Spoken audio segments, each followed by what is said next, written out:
Hello, you're listening to Otaku Spirit Anime Cast. My name is Andrew, and I'm joined here with Chris. Yo! And today's episode is our summer 2023 anime season first impressions part 2 of probably 3. Again, depending on how long these things take. We went a little long last time, but I was like, I just want to get rid of this last one. Get it out of my system. Get it out of the way so I don't ever have to watch that show again. I'm joking. But yes, we have a long list of more titles to go through. But as usual, we're at otakuspirit.com, so where you can go for all of our links, social media links, all that ways to get a hold of us, as well as ways to support the channel, which we appreciate, which is Patreon. We have tips links. We have, if you're on YouTube, we have memberships there. Super thanks, all that stuff. Greatly appreciated, but supports channel means a great deal to us. So, are you ready? Sure. All right. We have like 4 shows that Chris is going to leave me dry on, but thankfully I have it spaced out this time. I never think to space out the ones where I'm solo on. But yeah, let's kick things off with Liar Liar, which is not the Jim Carrey show or movie, but it's an anime apparently. Being done by Studio Geek Toys, source is light novel. Genres are ecchi, psychological, romance. Did you get hints of ecchi in there anywhere? I missed that part. I missed that whole part. Apparently, I'm just not watching the same show. But yes, this one follows Hiroto Shinohara, and he is going to a new school that he just enrolled and got into. And it's the school that's on this big island. They have this like academy island where there's a whole bunch of schools on this one island.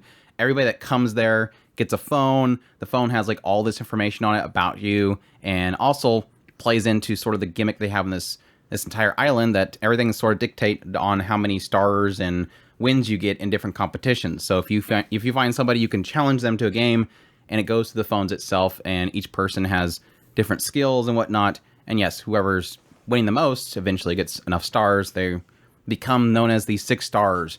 There's like a limited number of people on the actual island that can be 6-star, which is it 6-star or 7? It's 7 stars. There's only one 7-star. There's a ton of 6 stars, it seems. There's special stars, all that kind of stuff. But right when he arrives, he ends up bumping into a girl named Sarasa Sayonji, and he asks her for help because he can't figure out how to get to his school for the opening ceremony. So she kind of helps him figure out his phone and how to get to where his school is, and then eventually a sprinkler system sprays her, and she assumes that it was his fault. Like, he did it. He was from a neighboring school, did this just to embarrass her, so she challenged him to a game. And during the game, she gets embarrassed because she's showing a lot of scan through translution and gets hit by another sprinkler system again, and then gets embarrassed because it was a game of staring contest. And so whoever makes like a face different than like a stone face, you're going to lose. And she obviously is embarrassed, so she loses. And so he gains her stars, and then he ends up getting pulled into the headmistress lady of their particular school, and she says, "That's a bad thing. Sayonji over here, her father literally made the island, and so having somebody just randomly show up being a single star and beating her is going to look really bad. Her father's probably going to come after you." So what she proposes to him is to pretty much play a game of, faking his identity, faking that he is a 7-star, because the star that he got from Sayonji allows him to tell a lie. So he'll tell a lie that he is a 7-star. And so he has to keep that a secret. Additionally, they kind of reveal later on is whoever obtains that lie star essentially knows the truth of the person before them, what lie they told, which he didn't use that to his advantage to find out the true identity of Sayonji, that she's actually like a double for the actual Sayonji, claiming that she got kidnapped. But she blurs that out to him, thinking that he figured that out. But yeah, it all kind of turns into him telling the lie that he is a 7-star, and through different means trying to figure out how to beat other people that challenge him, because obviously everybody's going to come after him because he's a 7-star. But at the same time, it becomes a little more important, the idea that now he knows Sayonji's secret. If he loses, her secret gets out as well, and he's trying to keep that secret for her. So, yeah, your thoughts on not No Game, No Life? So this is obviously Andrew's favorite show of the season because it's all according to Keikaku, and we know that all according to Keikaku.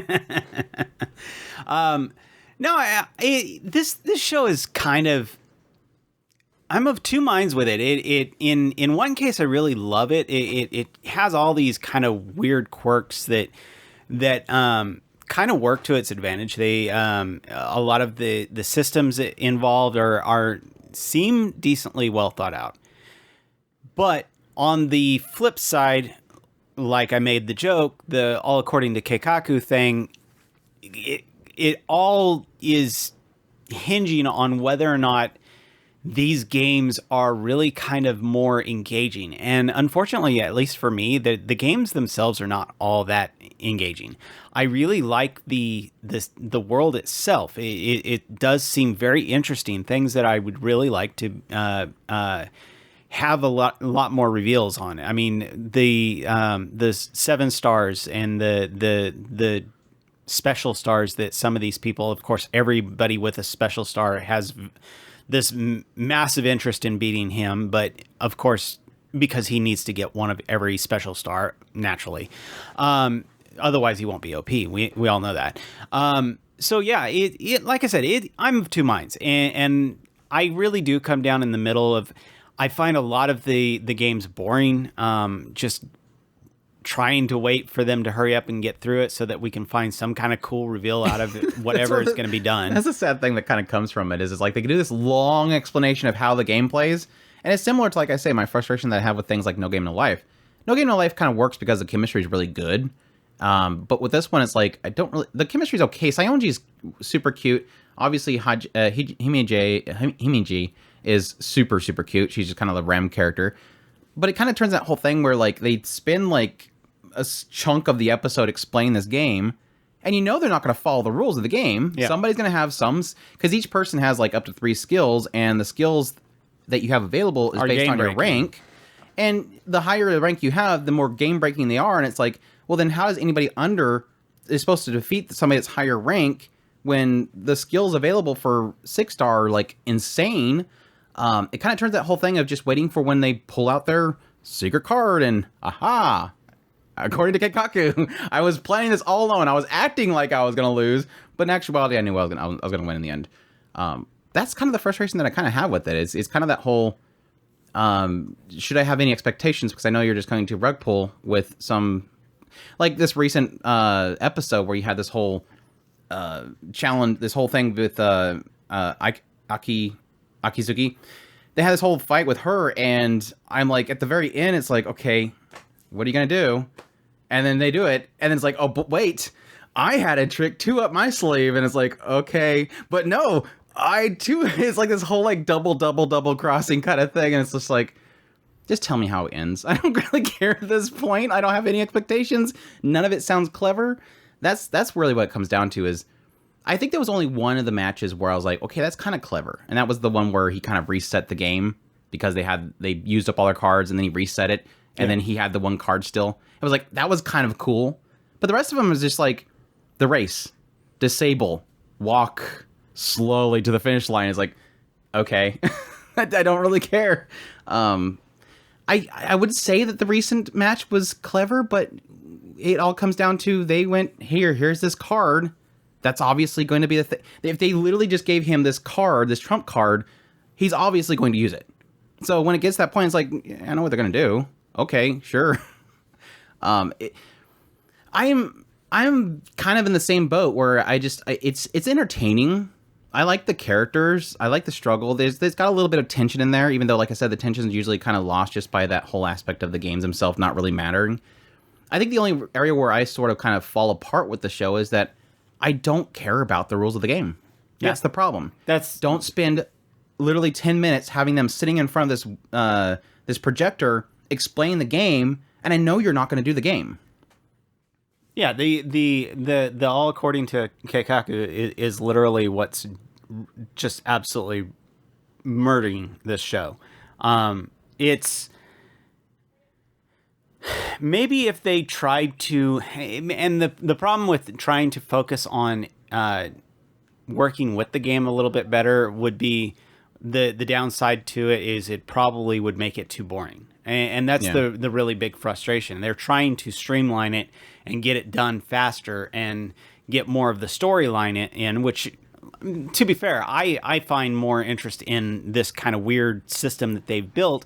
I really do want them to get deeper into that rather than focusing on these games, but that is kind of the thing. The games are what decides who has and has not these stupid stars. So it's like the worst society ever. I mean, it's similar to things like Classroom of the Elite, where it's like, how can any society function that these are the prodigies that go out into the business? It's like, So because he got a star from Saionji because she got splashed by a sprinkler, he's now a 7-star, which would be like literally a scholar in this world, and he's going to go out to business and run a business on this. Like, how does that work? Why is the determination of how great you are based on that? Because it's easily gained as well, I would assume. Like, they haven't shown any reason why somebody could just hire a bunch of people to join the academy and then beat them just to steal their stars away.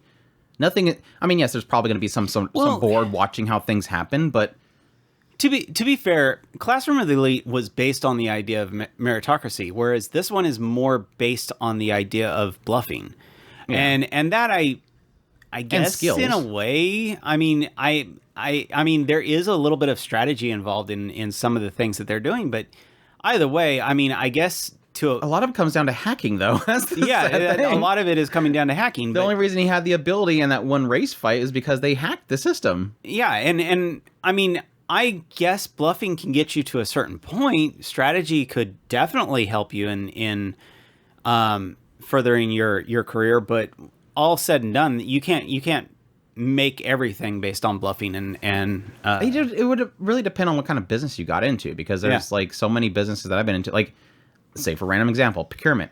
None of what they're doing here is going to say that person would be good at doing that job. Yeah, maybe if you're doing business deals and stuff like that, or you're doing speeches, maybe, but none of this stuff says that you're going to do a pretty high dollar job based on that, like high finances and stuff like that. No, I'm not going to have one of these people do finance calculations and stuff. It's just weird. It's an excuse to have a fun battler school thing. I understand. But like I said, I kind of agree in the idea that I do think most of my interest in the show is just really around the main like trio, with Shinohara and Saionji and Himeji. I think they have a decent thing going on there with the chemistry, and they sort of have a common goal. Himeji wants to support Shinohara, firstly because she was hired to do that, but then secondly because she's sort of gained an interest in him. And then you have Saionji, like I said, having a dependency on Shinohara, but at the same time also needing to support him because her secret will get out. And they've done a pretty good job of that stuff so far. And that with the aspect of seemingly, it seems like the headmaster of the school itself would obviously want him to keep his 7 stars, because it's basically each of the schools, their ability to be like the higher ranking school is obviously important to them. So she obviously wants him to keep the 7 stars because it makes her school look good. Even though she's putting out the pretense that Saionji's dad's going to come after him. So I don't know. It's doing enough to keep me interested. I think it kind of would do probably better if it had a little more ecchi, a little bit more fun with the characters, but they do kind of enough with it that it makes it entertaining enough, because like I said, the games themselves don't really interest me all that much. And the explanations of the games kind of loses me very quickly. It's not visually the most greatest looking show at the same time, but at the same time, it's not a bad looking show. They had a lot better art on the light novel. I wish it was thick as the light novel. The light novel art's pretty thick, but yeah, it's doing, I guess, well enough in the end, in my opinion. Same. Yeah. It's fine. I mean, I'm enjoying it, and I'm watching through. Layer. Check that out if that's interesting to you. I already do it. I'm already scrolling it. You gotta stop me, Chris. It's time, Chris. Reborn as a vending machine. Now I wander the dungeon. Or Jido Hanbaiki ni Umare Kawata Ore wa Meikyo wo Samyo. This one follows a guy that is driving. I guess he's going to work. I'm not sure. He's on his little motorbike, moped, and he's riding down this road. And then he looks in front of him and he sees this vending machine on the back of this truck. His straps aren't doing well. And it just so happens this guy is like a vending machine nut, which I've never heard of before, but apparently that's a thing. He is absolutely a vending machine otaku. And so he's seen this thing kind of teetering on the back of this truck, and it goes around a corner, and the vending machine's flying off. And somehow he manages to connect himself to the vending machine and falls off the cliff along with it. And then he wakes up in another world where he is a vending machine. And yeah, that's a little weird, but over time he's just sitting out next to a lake, can't really move, and so he's just sitting there. Every now and then a goblin comes over and starts beating on him, and he ends up finding out that he has a point system, he has HP, he has skills, and all this kind of stuff that he can utilize, and it's all kind of to the effect of his power to run as a vending machine depletes his points. and he gains points by selling things. And he can spend points to restock or change his what goods he has, and he can even change what vending machine he actually is. And eventually this girl named Lamas kind of stumbles upon him, takes him along with her back to the village, and he starts to, sell things to people and make a lot of money and upgrade his goods and change them out, cycle them out, and come to find out he's actually in a dungeon. Even though you have like this open sky, they're actually within like a dungeon, a labyrinth itself, and there's villages within the labyrinth, and so they quickly, Lamas says, okay, you must be one of these, what do they call them, like a magic item, spirit-possessed item or something like that. Yeah, something like that. So he was going to take him, which she calls him Boxo, to this lady named Hilame, who is very experienced in those types of things. So, yeah, your thoughts on Reborn as a vending machine? I don't freaking know. I do. I kind of have this weird thing where I want to like this show, but and I'm going to keep watching it out of just this pure morbid curiosity of where are they going to take this? I mean, really, in all honesty, where will this show go? It has this. The vending machine thing is an interesting quirk. It is really. When he breaks down and you actually see him go into his head, and he's actually selecting all these abilities and all this stuff, and effectively building out his vending machine. It is kind of curious. I do find a weird fascination in what the heck kind of stuff can he do with this vending machine. But at the end of the day, he's a vending machine. While Lamas is cute, some of the other characters that are surrounding him are becoming amusing and fun and all that different aspect. The weird group of bandits that have this weird obsession with him. They will capture him. They will get those coins out of his machine.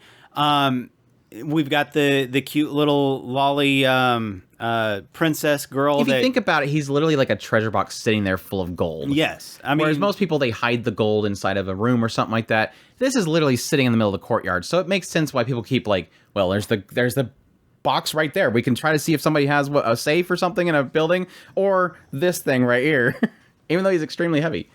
But yeah, there is aspects to this show that I do like. But in all actuality, it's not really pulling it off in my camp. There is the occasional joke that it's like, okay, that's funny. I can see that. I can get that joke. But it's not really pulling any laughs out of me. I find the jokes generally amusing. Random, the bear guildmaster randomly deciding that new people influx into the city is really kind of annoying because they don't have the same cycle as bears do, and so naturally you go to a vending machine that has been selling foods and drinks. Obviously, that's this thing that sells that so far at that point has only sold candy, food, and water and drinks, is going to suddenly have a solution for that heat problem. You obviously come there and ask him. You make sure you bring a lady along with you. So yeah, that was probably about the funniest of all the jokes that I've seen during the show. But when it comes down to it, you didn't like the Mentos meme? No, that was just dumb. So stupid. Let's just shove a bunch of Mentos in this guy's mouth to shut him up, and then insert coin. That was, like I said, that whole thing was cute because it was like an aspect of like, okay, I have a way of fighting this frog, which was a dumb way of fighting it, which is to shoot soda at it. Well, I mean, a frog technically, I think it would affect a frog. Like the chemicals that are used in soda would probably hurt its skin. You have knowledge I don't. It was cute, the idea of like, how do you because he can't speak. He just literally says phrases from the vending machine. Please come again. Thank you for your patronage. Try again. Those kind of things. Because a lot of these vending machines will have like roulettes and stuff in them, so they'll have like try again or spin again or something like that. So he's using all these, stock phrases to communicate. Like, Llamas figures it out really quickly, even though she seems like kind of a little bit of airhead. She figures it out really quickly. Okay, respond this way means yes. Responding this way means no.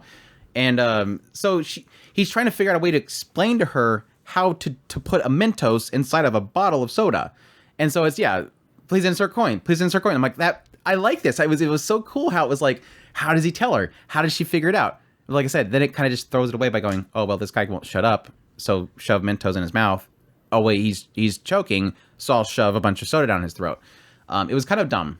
So it kind of ruined it. I was like, I would rather just have him grow arms and slice the thing in half. Yeah, right. Or barrier it in half or something like that, because he has a barrier.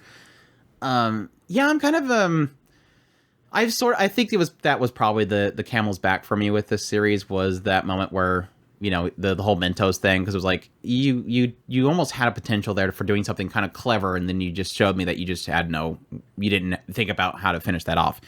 And then the whole thing with the mating aspect, and then just it keeps kind of from that point on just kind of keeps disappointing me. I did like the episode with Hilme. I thought that was a pretty cool little episode where he was stuck in there and he's helping her because she's been in prison so long, and giving her a bunch of niceties and helping her with shampoo and stuff like that, and giving her pretty much her last good moment in her life, because they were pretty much going to execute her. It was a cool little moment, and I like how it kind of concluded. But yeah, everything else than that is just literally just him sitting around and producing things that everybody thinks is amazing and they've never seen before, obviously, because this is some fantasy world that doesn't have, you know, bread in a wrapper that's super sugary, that they just going to be super yummy, noodles and all that kind of stuff. Well, even the weird random chain restaurant comes to their town, and the way to fix it. I mean, I did get a kick out of the Nerve Gear reference there, but no, it randomly that one was just kind of, I get it. You know, give them some high value or high flavor items to kind of counteract this chain restaurant that is kind of bland and soulless. But at the same time, it was like, that was so left field. I mean, I guess funny. The funny thing about it was that when they were in that room and it was all these restaurant owners, and I'm like, oh, so they're finally addressing the fact that he's literally taking a bunch of people away from those restaurants. Because once they put Boxo in the middle of this town, everybody's coming there to buy noodles and stuff from him. So you assume they're not buying from the restaurants anymore. And so I thought they were all addressing that. And he was in the room and they were like going to say how we got to stop Boxo from taking all of our people that want to come to our restaurants. But no, it's because they wanted to have him produce different types of instant foods that he can produce so that they can do those recipes to fight against the chain. It's like, what? Isn't he your biggest problem? I guess can't beat him, join him, I guess, in the end. It was all right. I wasn't too... It wasn't the most interesting episode, that's for sure. So yeah, I think the only enjoyment that I really do get from the show is just the chemistry between Llamas and Boxo. I do like that aspect of... They've kind of established early on that when she's fighting alone, she can't hit anything. So quickly, when we find out that she's super strong and literally can just throw him on his back like on her back like a backpack, it was like that aspect of, oh cool, now she has somebody that she knows that's attached to her, now she can fight.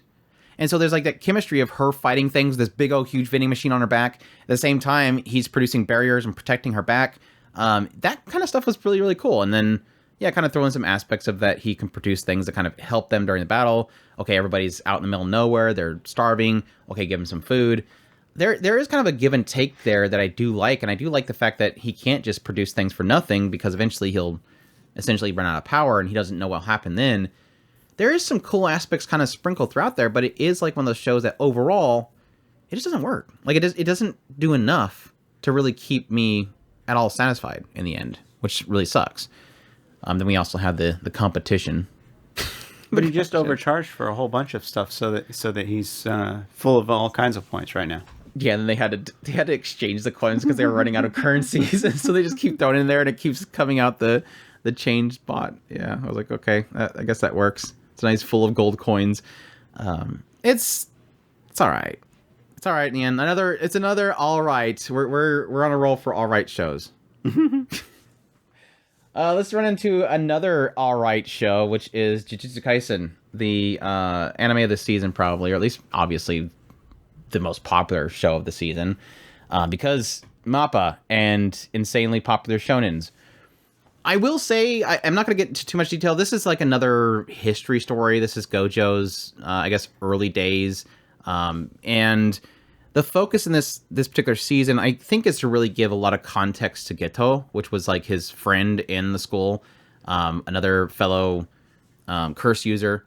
And they're both working together in order to escort this girl named Riko to be the next, what was it called? She's the Star Plasma Vessel, which is supposed to go to Master Tengen in the center of their school in order to basically be a sacrifice.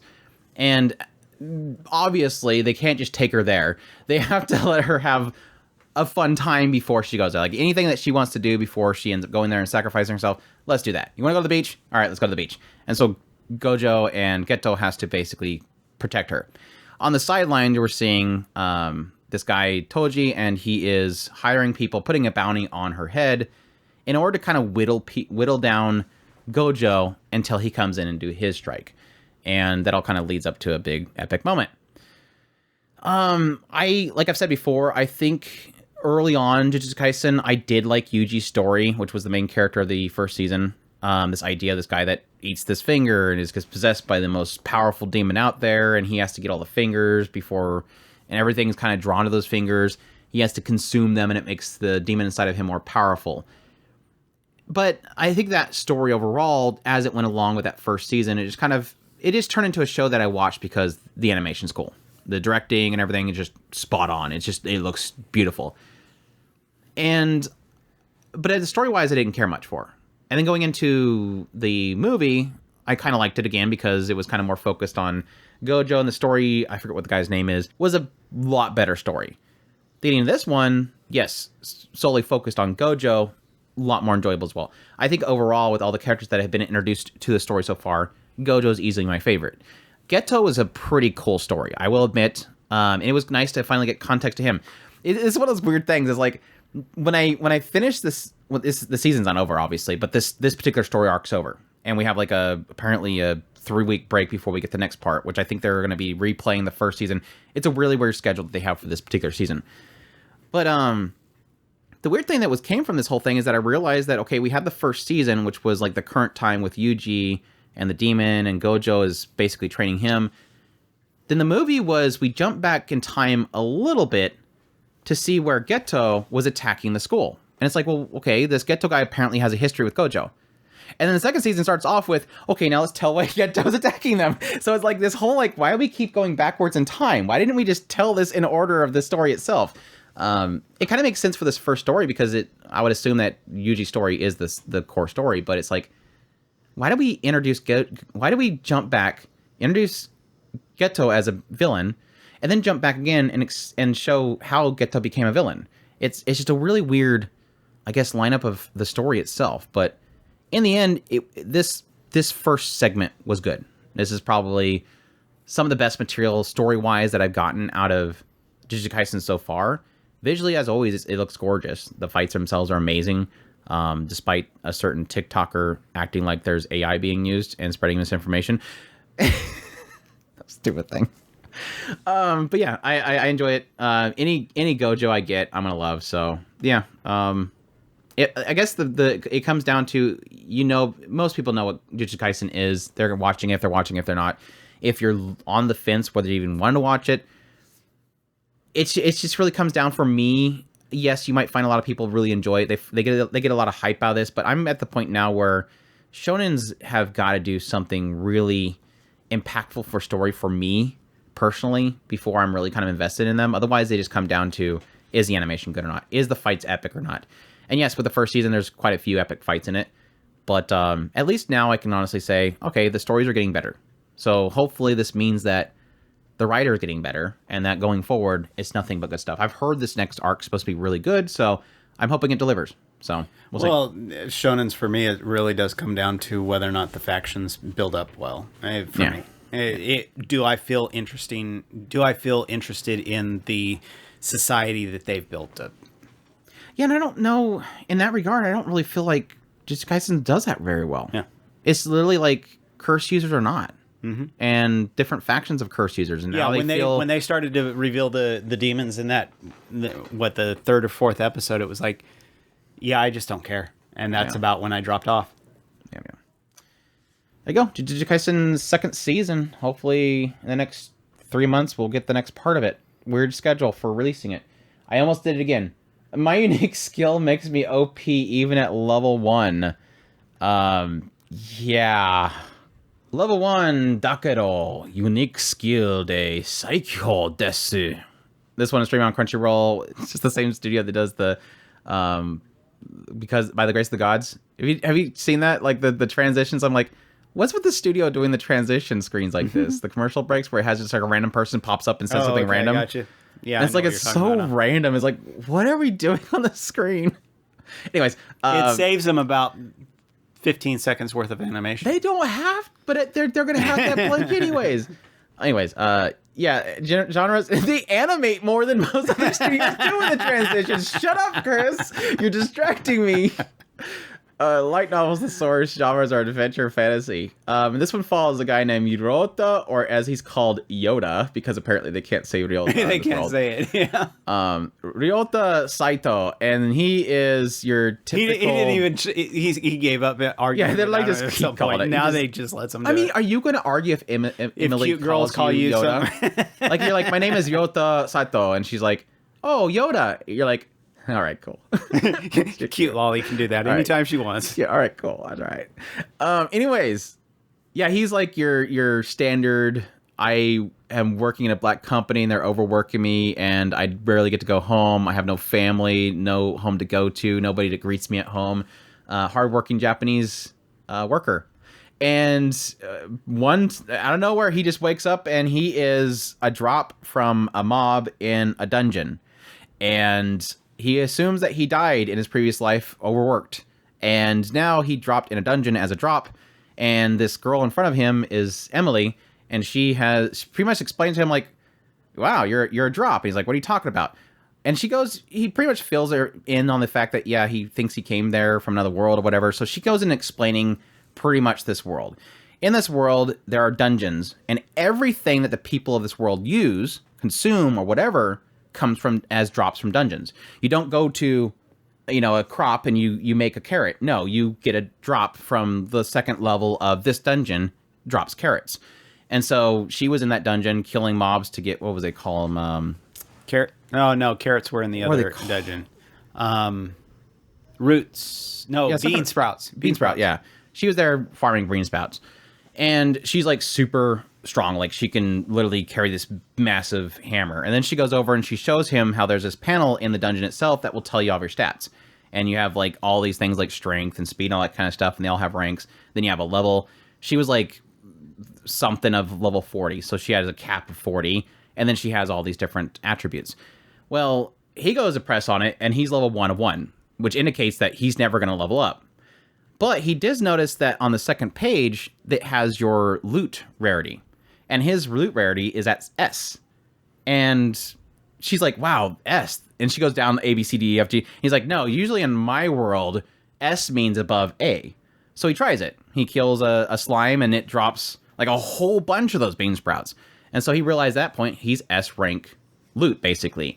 And so he starts to farm and eventually gets a place to stay because she gives him a meal. And it really touches him because he's never had a meal with somebody in a long time.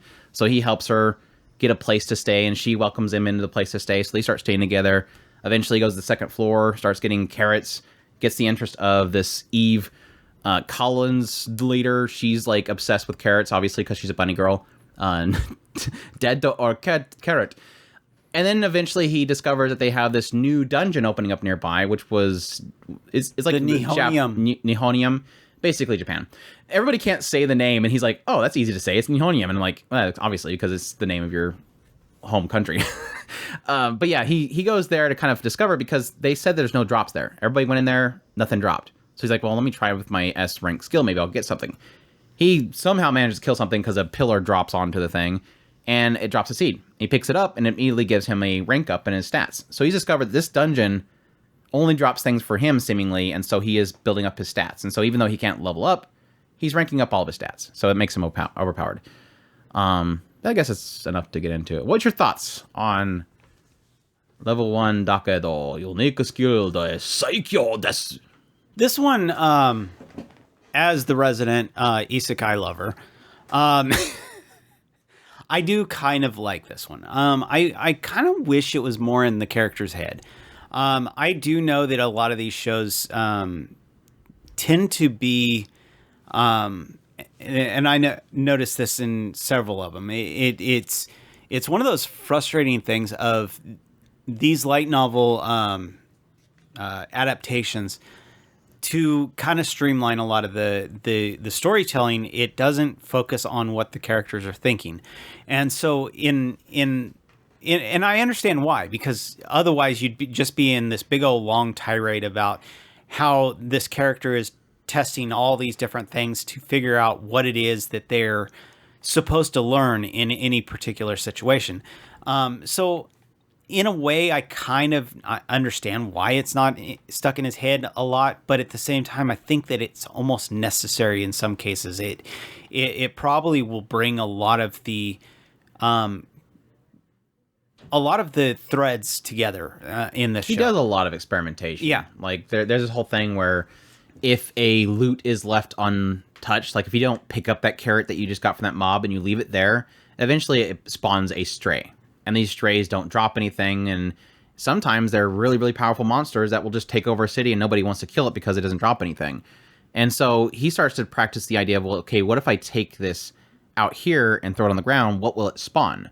And that kind of turns into a unique thing in the idea that it's a different loot when they die outside the dungeon. So he's creating strays that produce monsters that he can kill and thus get specific things like ammunition and stuff like that. So it does kind of turn into a lot of experimenting. Okay, what happens if I somehow get a seed to spawn a stray outside of this dungeon, this labyrinth? I can't pick it up because then it just immediately, gives me a skill up. How do I get it to spawn outside? So he kicks the monster and kills it outside the dungeon, right outside the door. So it turns into a lot of... It's interesting sometimes, but most of the time it's like, okay, you got bullets. All right, move on. That's one of the frustrating things is there's so much... I mean, in all actuality, this show really does live off of... This is one of those that really kind of dwells on its systems. The world itself is all about its systems. I mean, like Andrew had talked about with the looting system. The looting system is literally everything in this show, and it is actually really kind of cool that there seems to be a lot of thought involved in what kind of things that he can do. I mean, like Andrew was talking about with getting the seeds to go outside. To kill him outside, he gets the bullets for his special gun that he got from one of the big strays. And that now he's going into different types of bullets. So at some point, I mean, this might end up being in something far further interesting. Doing the different carrots. Randomly, a princess shows up inside of the Nihonium dungeon, and oh, by the way, she's trying to capture the corpses inside of the boxes. Oh, by the way, here, have a bunch of them. And he's like, okay, well, let me just throw a whole bunch of monsters in here, chuck it outside, and blow up an entire box full of them. Makes a whole bunch of things. Okay, sure. What else? There is a point where it's like, it's clever with the experimentation of the mechanics of the world, but sometimes it's like, okay, I don't, this isn't interesting. Like, it's a very hit and miss on the experimentation, I guess, is the best way to put it. Yeah, and that's why I think that it's a lot of the frustration in, because of the fact that they're streamlining it. I think they're streamlining it too much because they're trying to stay out of the character's head. Yeah. And that's why I think that a lot of those threads are just kind of going off to the wayside.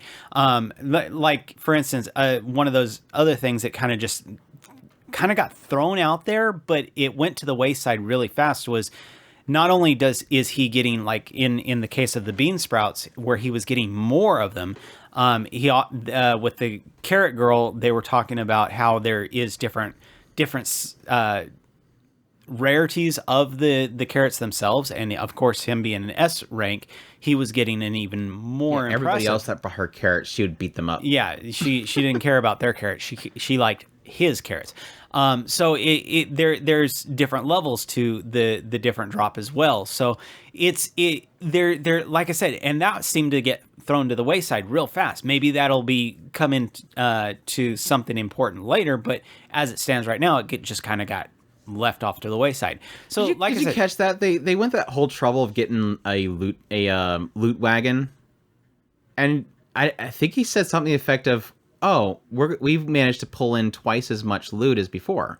I'm like, are you telling me that extremely expensive cart that is like a black hole of loot holding only carries like I twice what you had in your hands? That was a bad translation. It had to be. I'm like, there's no way. It looked like the number that he was getting out of there was like 10 times or 100 times. Because it did like calculations for him and everything. Mm-hmm. Like this thing's like this walking calculator black hole.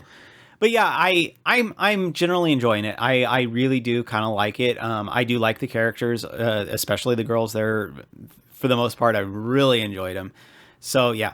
Eve carries it, dude. Just to say, Eve carries this show. I don't know why, but I get a huge kick out of Eve. But no, Emily's cute for sure. I haven't met wannabe Mega Man girl yet, but I'm sure she will be interesting. I'm assuming that she's gonna be like a caster too, because we don't really have a caster character in the show yet? ? First of all, visually, I hate it. Show just does not look good for the most part. Very off model, janky as all get. They have this whole sequence where this guy was pretty much driving these two Kohais around because they wanted to train under him. He's like some veteran. And I was like, this whole scene just looks so bad. It just looks so bad. I don't think the first season of By the Grace of the Gods looked that bad, but the second season was rough. And I'm seeing it here again, super rough. The studio just kind of doesn't seem like they care all that much, or they just don't have any budget. Maybe it's just a low-budget studio that not getting paid well enough or something. But visuals aside, it's a lot more enjoyable than I thought it would be. It's especially way more enjoyable than Vending Machine, that's for sure. I've been enjoying watching it, and I think there is a lot to just that aspect of the trial and error that he's doing. Sometimes, like I said, it's really clever and it's interesting, and other times it's just kind of, all right, just now we're going to throw them on the box now, right? Yep, we're throwing them on the box, and then we're going to throw it outside, and then we're going to shoot it and get a bunch of bullets. Cool deal. It's got a little bit of intrigue there with how it's kind of building the systems. I do like the idea of the dungeon that's seemingly designed just for him. I mean, it's literally named after him, and it seems like he's the only one getting anything out of it. I'm sure the princess might be revealed to be getting something out of that whole situation, but she's apparently trying stuff in there. So I'll be curious how that's going to change. Like, again, because they get everything out of these dungeons, and it seems like that stuff is designed for him, maybe it'll turn to a thing where he's able to bring niceties of Japan through loot. I was joking on my video, watch him kill a monster inside the dungeon, and suddenly a car pops out of it, and then suddenly he's introducing cars to this world. Because, again, everything comes from the dungeons. You can't build a car. Well, the dwarf is building based on the materials, I'm assuming. Yeah, because he had to go in there to get the materials. But, yeah, maybe he can get tires, and then they'll start building cars or something. But, yeah, it's doing enough to make it entertaining. Like I said, I really do get a kick out of Eve, even though she's rarely there anymore, seemingly lately. A very little bit of heart kind of mixed in there. I do like the aspect of, him obviously being a black company worker, and then suddenly being appreciated and experiencing having somebody waiting for him at home, and Emily kind of just becoming a really, comfortable partner for him that he can rely on, and she can rely on him. They had a little bit of an aspect of her being kind of afraid for him because he kept getting stuck in his old routine of, well, I gotta work all late, get as many bean sprouts as possible, and she's like, you're overworking yourself, take your time, you don't have to go back to work. It was kind of having this thing where he was stuck in that routine of overworking himself, even in this fantasy world. Those habits that he couldn't really break. So it has some little heart that's mixed in there. Getting into Emily and her mother was kind of surprisingly heartbreaking. I wasn't really expecting to get a little bit emotional with Emily's story and her mother, but it's just kind of it's a little bit above kind of just okay show in the end. I'm enjoying it enough. I don't find Ryota to be unbearable like a lot of other isekai protagonists. He just kind of just wants to just hang out and have fun and just mess with things. And that's usually kind of a nice thing with some of the isekais, is having those characters that just want to break things. Yeah. It's always kind of fun. Just like here recently, 80,000 gold. Just seeing her kind of just, okay, I'm gonna exploit the system. Let's break it, kind of thing. So there you go. That's my unique skill makes me up even at level 1. The Great Cleric, or Seija Muso, Salaryman Isekai de Iki Nokuru Tame ni Ayomu Michi. Source is a light novel, genres are fantasy. Series composition is done by Kiichiro Ochi, who did Girlfriend, Demon Girl Next Door. I don't even know if that's true anymore either. I don't trust my outline anymore at all. This follows a guy named Lucille, and wasn't he also a black company worker? He's like given a chance to have a relaxing new life. No, he was just a salesman. Hardworking salesman, and he gets isekai to another world, and they pretty much like let him. They gave him this base setup. I don't know. It all blurs anymore. He got isekai'd. That's all we need to know.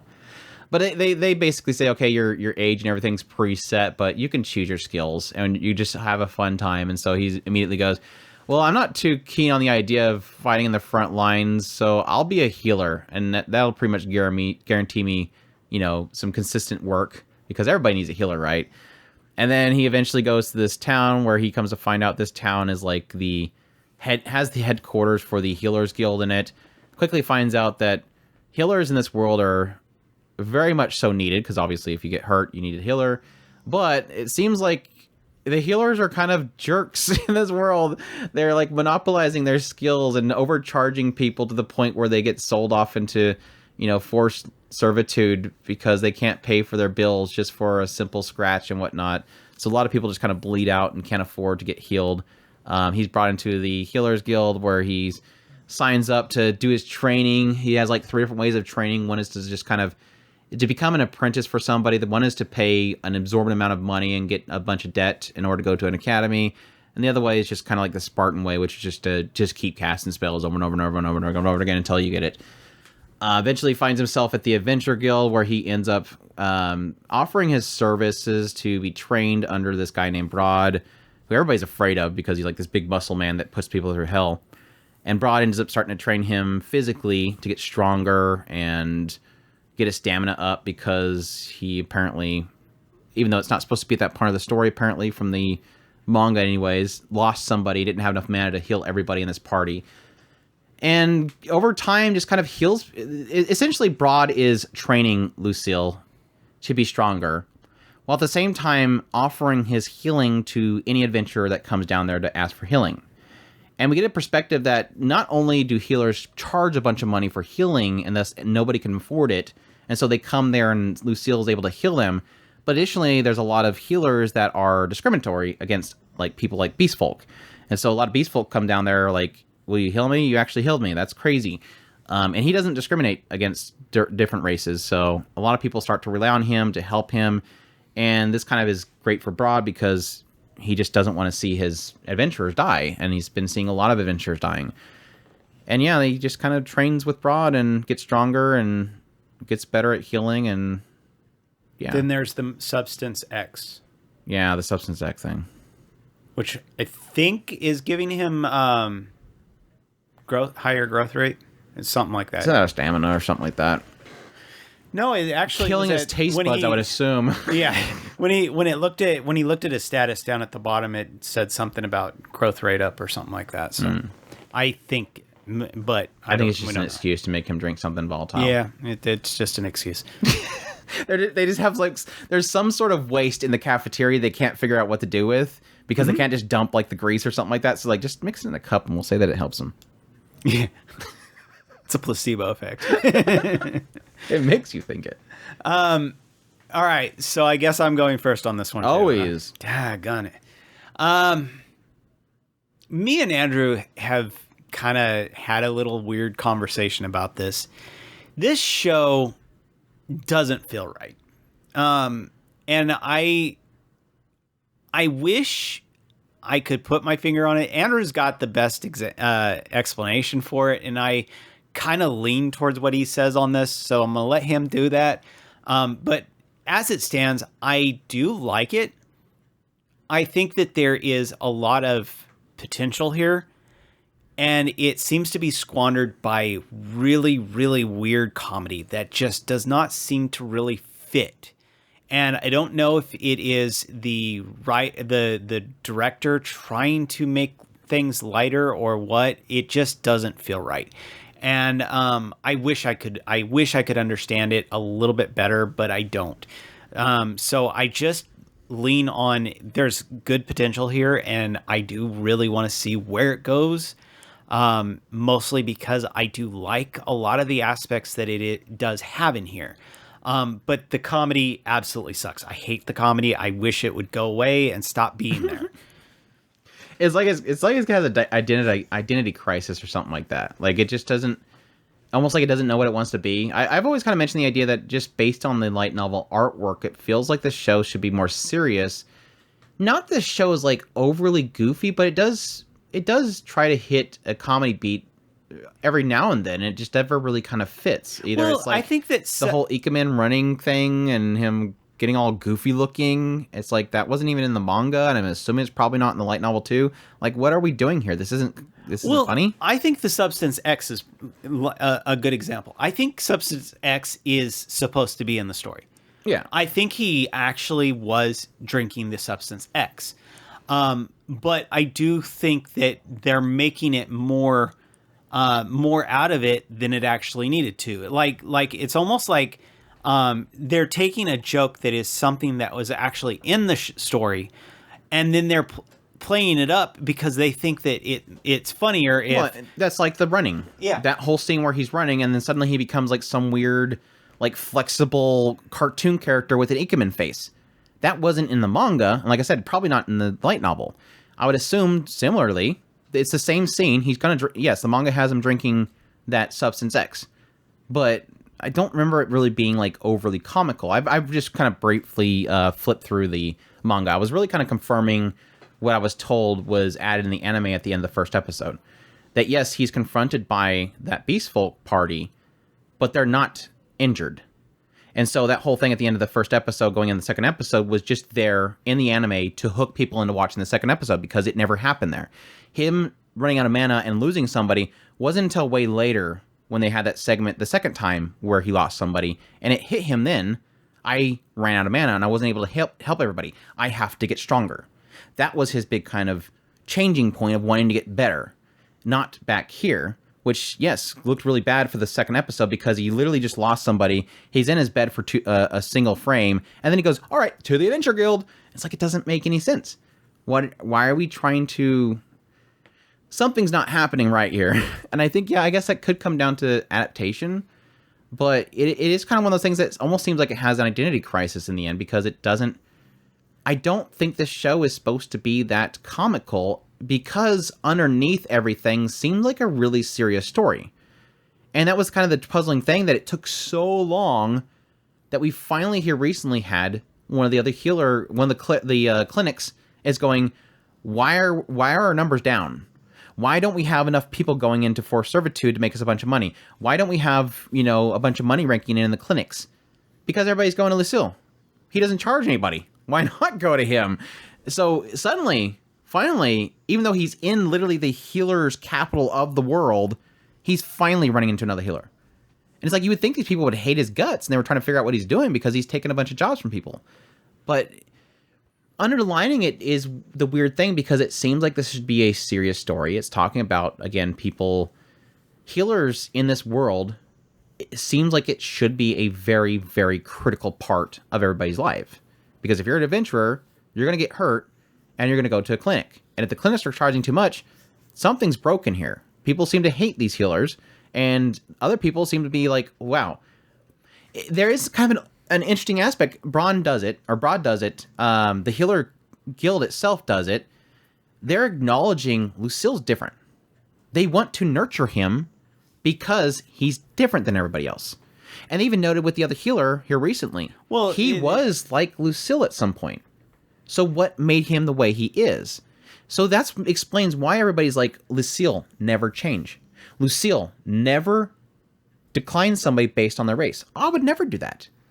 Well, then you have this guy over here that apparently was just like Lucille, but now he is running a company and he's When somebody gets a scratch, what do you do? Great heal. Well, what do you do when somebody has like a puncture wound? Great heal. Everything is using the max heal because they want to charge the most money. And he's like, well, why don't you use a regular heal?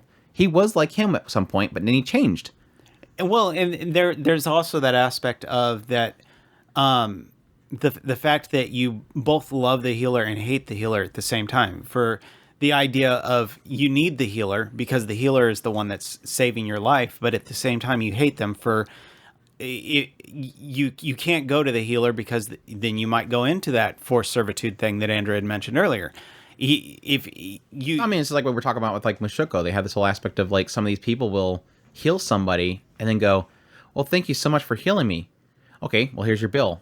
Wait, I would probably make that in 15 years of working my butt off every single day. I can't afford that.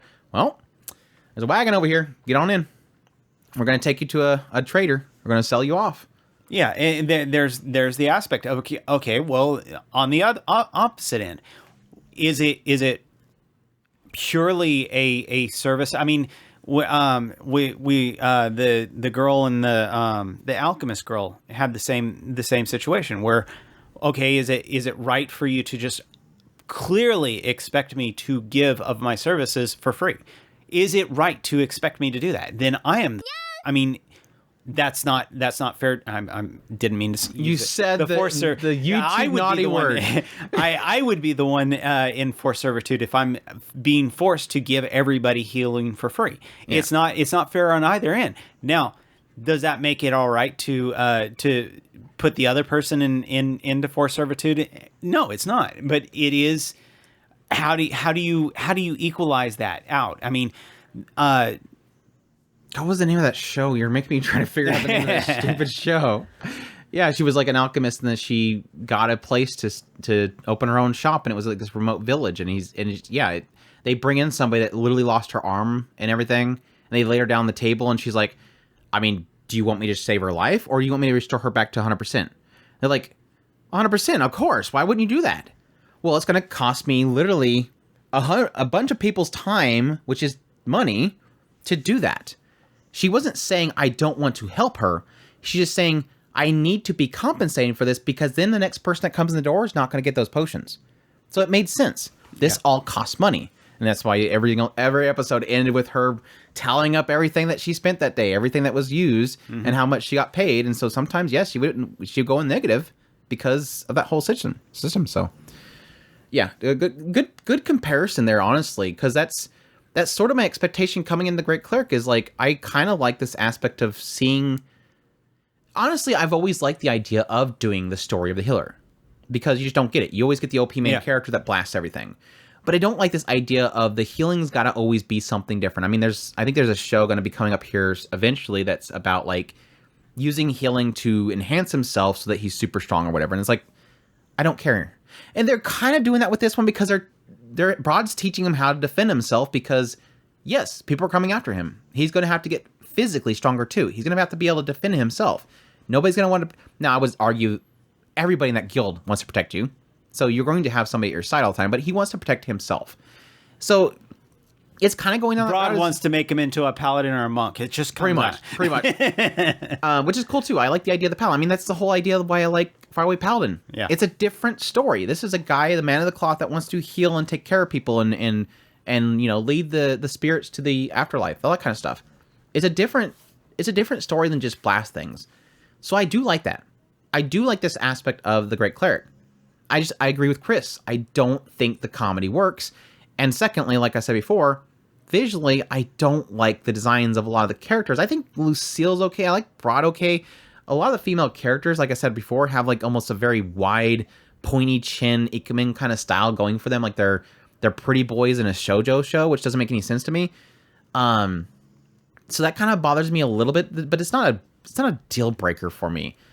I think in the end, I think the only real kind of thing that's ruining it for me is the comedy never really works for me. And two, it's too much training montage. Like, I'm getting so sick of just nothing but training montages. This show has been mostly, I would argue 80%, 90% of it is training montages. It's nothing but him getting stronger. I don't think we've gotten anything outside of the other cleric randomly coming into the training room, which literally we were in the middle of a training arc. You're getting story in the training montage. I mean, that's really what it's doing. I mean, like I said, it's either that or he's in his room casting spells over and over again and meditating, and sometimes he goes and drinks some substance. Yeah, he'll go and get some substance, or he'll go and talk to the lady and pay her dues at the Healers Guild, or he'll talk to the bunny girl a little bit and show that he's not racist. And it's not really doing much else other than that. And that's kind of the troubling thing. And that's probably, again, another aspect of that light novel shedding, where it's probably a lot of in his head about what he's trying to do. I mean, they even mentioned here recently, Broad's like, I'm going to put you through some new training, but I don't want you to look at your stats. It's probably a lot of it is looking at those stats. It kind of gives you an indication that probably the light novel does a lot of stat looking, because he kind of mentions that when he says, don't look at your stats. I look at the stats because I want to see all that information. He wants that encouragement from that. So it's got potential. It's unique for sure, but it's too much training montage. Too much training montage. And it feels like this next episode might get into something. I think he's going to be traveling here soon. So maybe wherever he goes, maybe that we might finally get a different flavor in the show than it has had this entire time. Maybe we need to go through, 5 or 6 episodes of training montage to finally get an adventure going, I guess. But I'll be interested to see where it goes from here, because like I said, the unique aspect of this is that he's a healer. I'm hoping it doesn't turn into, because of Broad putting him through all that training, it's going to turn to him going around punching everything and one-shotting everything. It's probably going to do that. He's probably trained with Broad so much that he probably one-shot stuff now. He's never able to land a hit on Broad, but has he ever tried to hit anything else? No. So that's where it's probably going to be like, suddenly we realize he can really one-shot a dragon that he was afraid of at the very beginning of it. But we'll see. That's Great Cleric. The Gene of AI. I know Idanshi is the next one. This one's done by Madhouse. Sources of manga. Genres are drama, sci-fi, suspense. This one follows... It takes place in a world that is pretty near, but pretty far. It's moderately far future, I guess you could put it at. It's not near at all. Essentially, we've jumped forward in time to where we now have the existence of AI technology that is advanced so much that they now have the existence of humanoids, which are essentially robots with AI within them that are made to look like and act like humans. So you can have this world that's kind of coexisting humans and AIs. Humans have a lot of augmentations that they can have done to them, whatnot. But it's essentially the existence of AI, humanoids, and humans. And we follow a guy named Hikari Sudo, or also known in the alleyways in the black market as Mogadit. And he is a doctor that specializes in helping humanoids. And yes, humans that have augmentations. And in The Secret of the Night, or through shady deals, he will also help people with different problems involving AI and humanoids and technology that's technically illegal or possibly questionable. So one thing they kind of point out really quickly is that in the opening segment, we see that when Hikaru was younger, his mother was essentially tricked into joining this kind of clinical trial to help her son out, which is Hikaru. And what they needed her to do was to have her brain, her memories and everything copied into a database. And we quickly find out that's actually illegal. The idea of you copying your memories into a database, making a backup essentially, is extremely illegal in this world. And what they kind of explain why that is at some point we get told about this guy. What was he called? He was called the Crying Man or something like that. It was essentially, at some point, a terrorist's mind was backed up into the net. And every now and then, whenever they have these occurrences of terrorism somewhere, they'll always find this one guy that's this crying terrorist. And that's essentially, they put this terrorist's mind into another body, and they acted out another terrorist attack. So that's why they call him the Crying Man. So it's very dangerous, this idea of backing up a memory, and it's extremely illegal.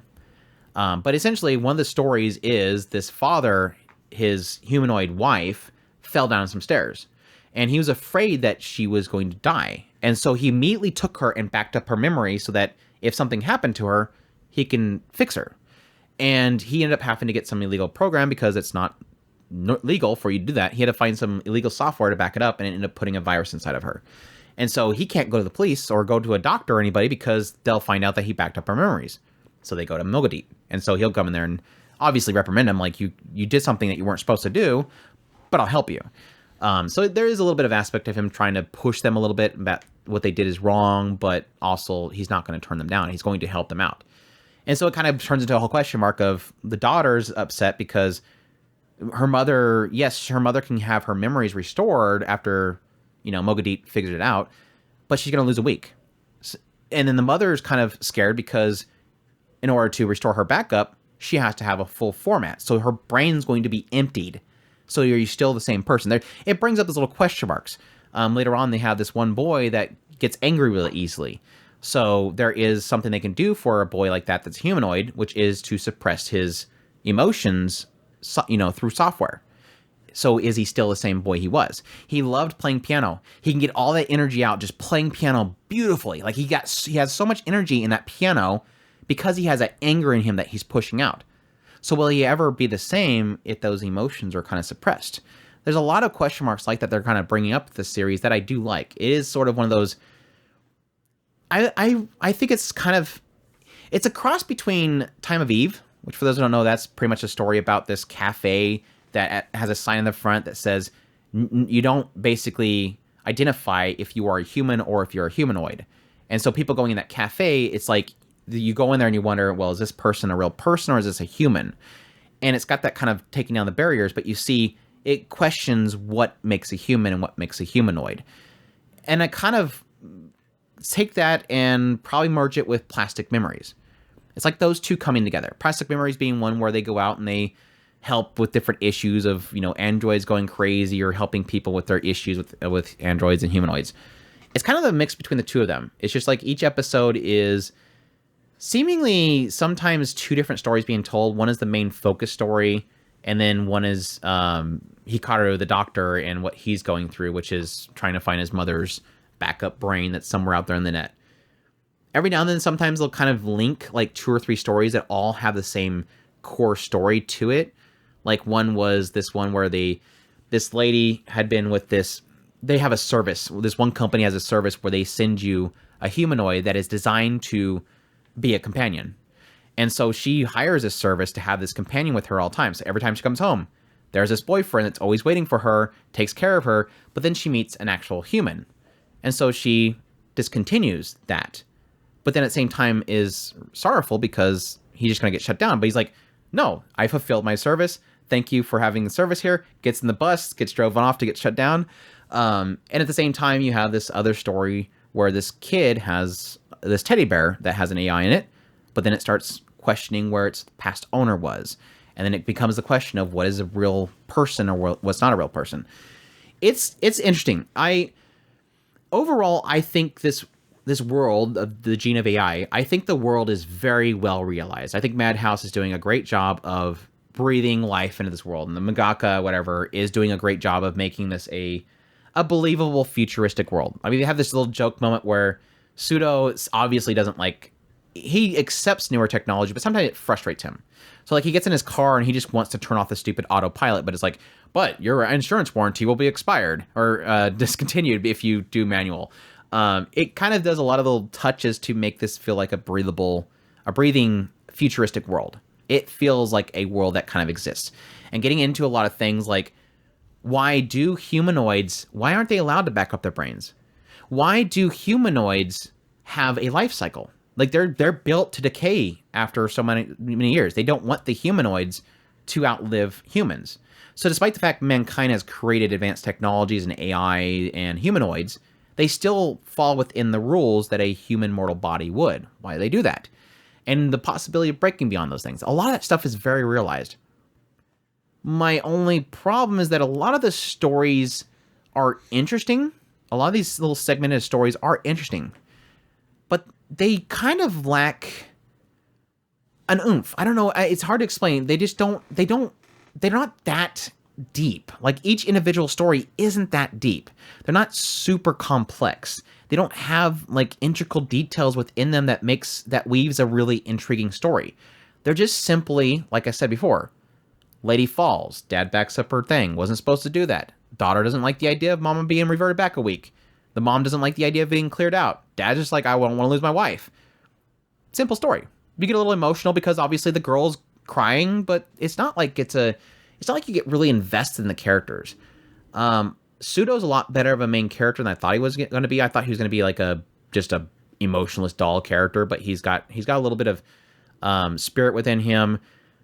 His nurse, Higuchi, I wish they would do something more with her. All she does is talk about the doctor, and it's like, are you just literally here to say how much you just are thirsty for the doctor? Like, do you have anything going for you character-wise besides where's the doctor? Where's the doctor? Who's with the doctor? Who's that lady with the doctor?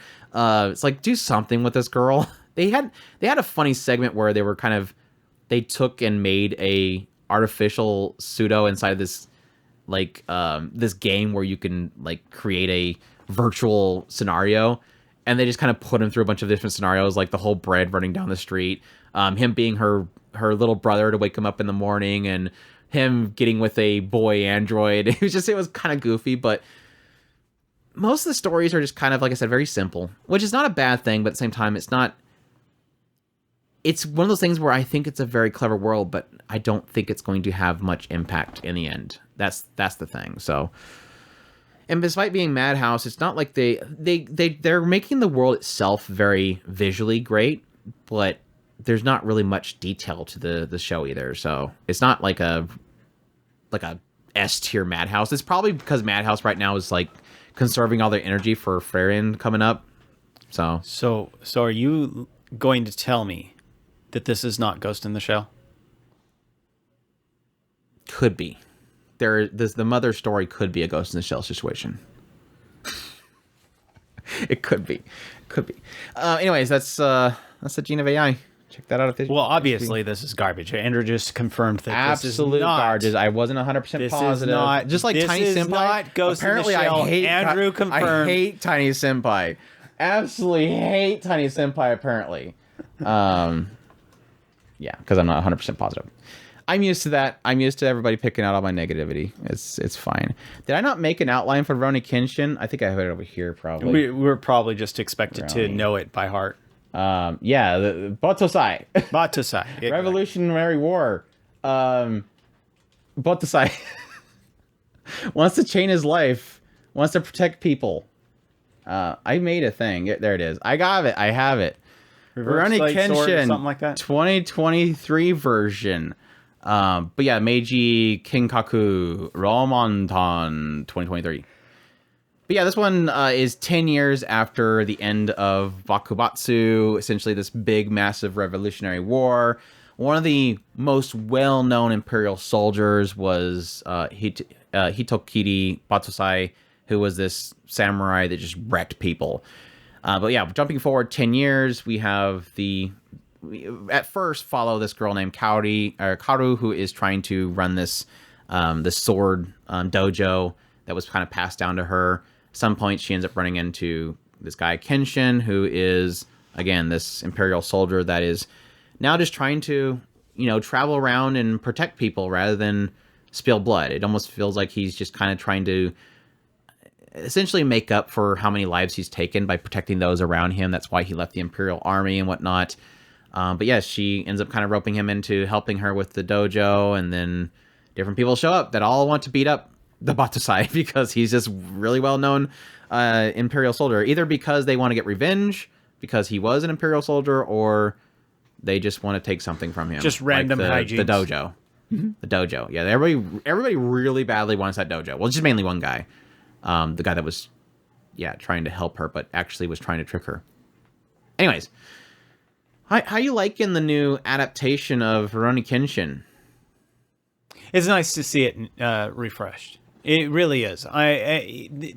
As we were, when we had gotten to talking about in the preview, and we were like, and I was saying I'm so excited about this because I really did love this show. To see it refreshed and get a lot of it. I think the new voicing is decently Rita well Takahashi, I don't know. Rita Takahashi was for sure not the original one for Kaoru, but yeah, hearing Rita Takahashi is like, okay, okay, all right, I like it. It's just so nice. I really love seeing the refresh. I love the new or the voice actors and I do not remember Sanosuke's story. Do you remember that story? Yeah. Oh my gosh, I watched that episode. I'm like, I don't remember this. This really sucks.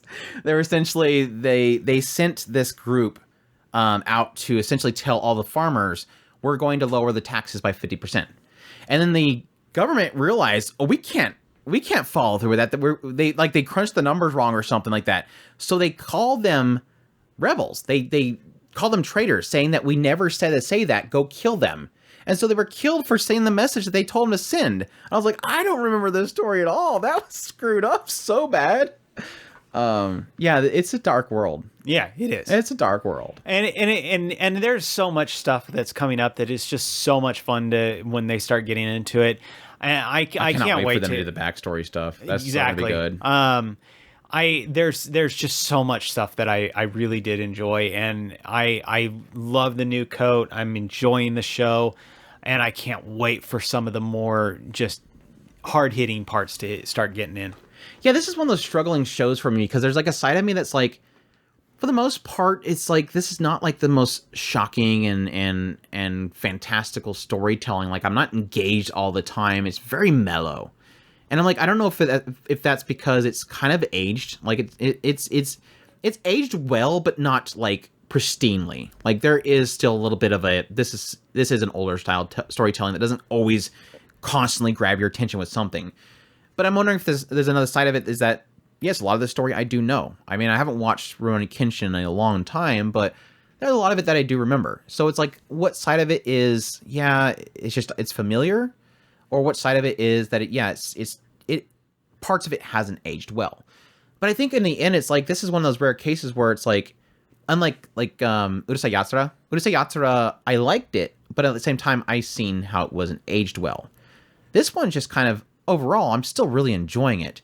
And yes, I do like the new coat of paint. It's not ufotable. Like, again, I wasn't expecting ufotable from Leiden Films. It's not like crazy action scenes.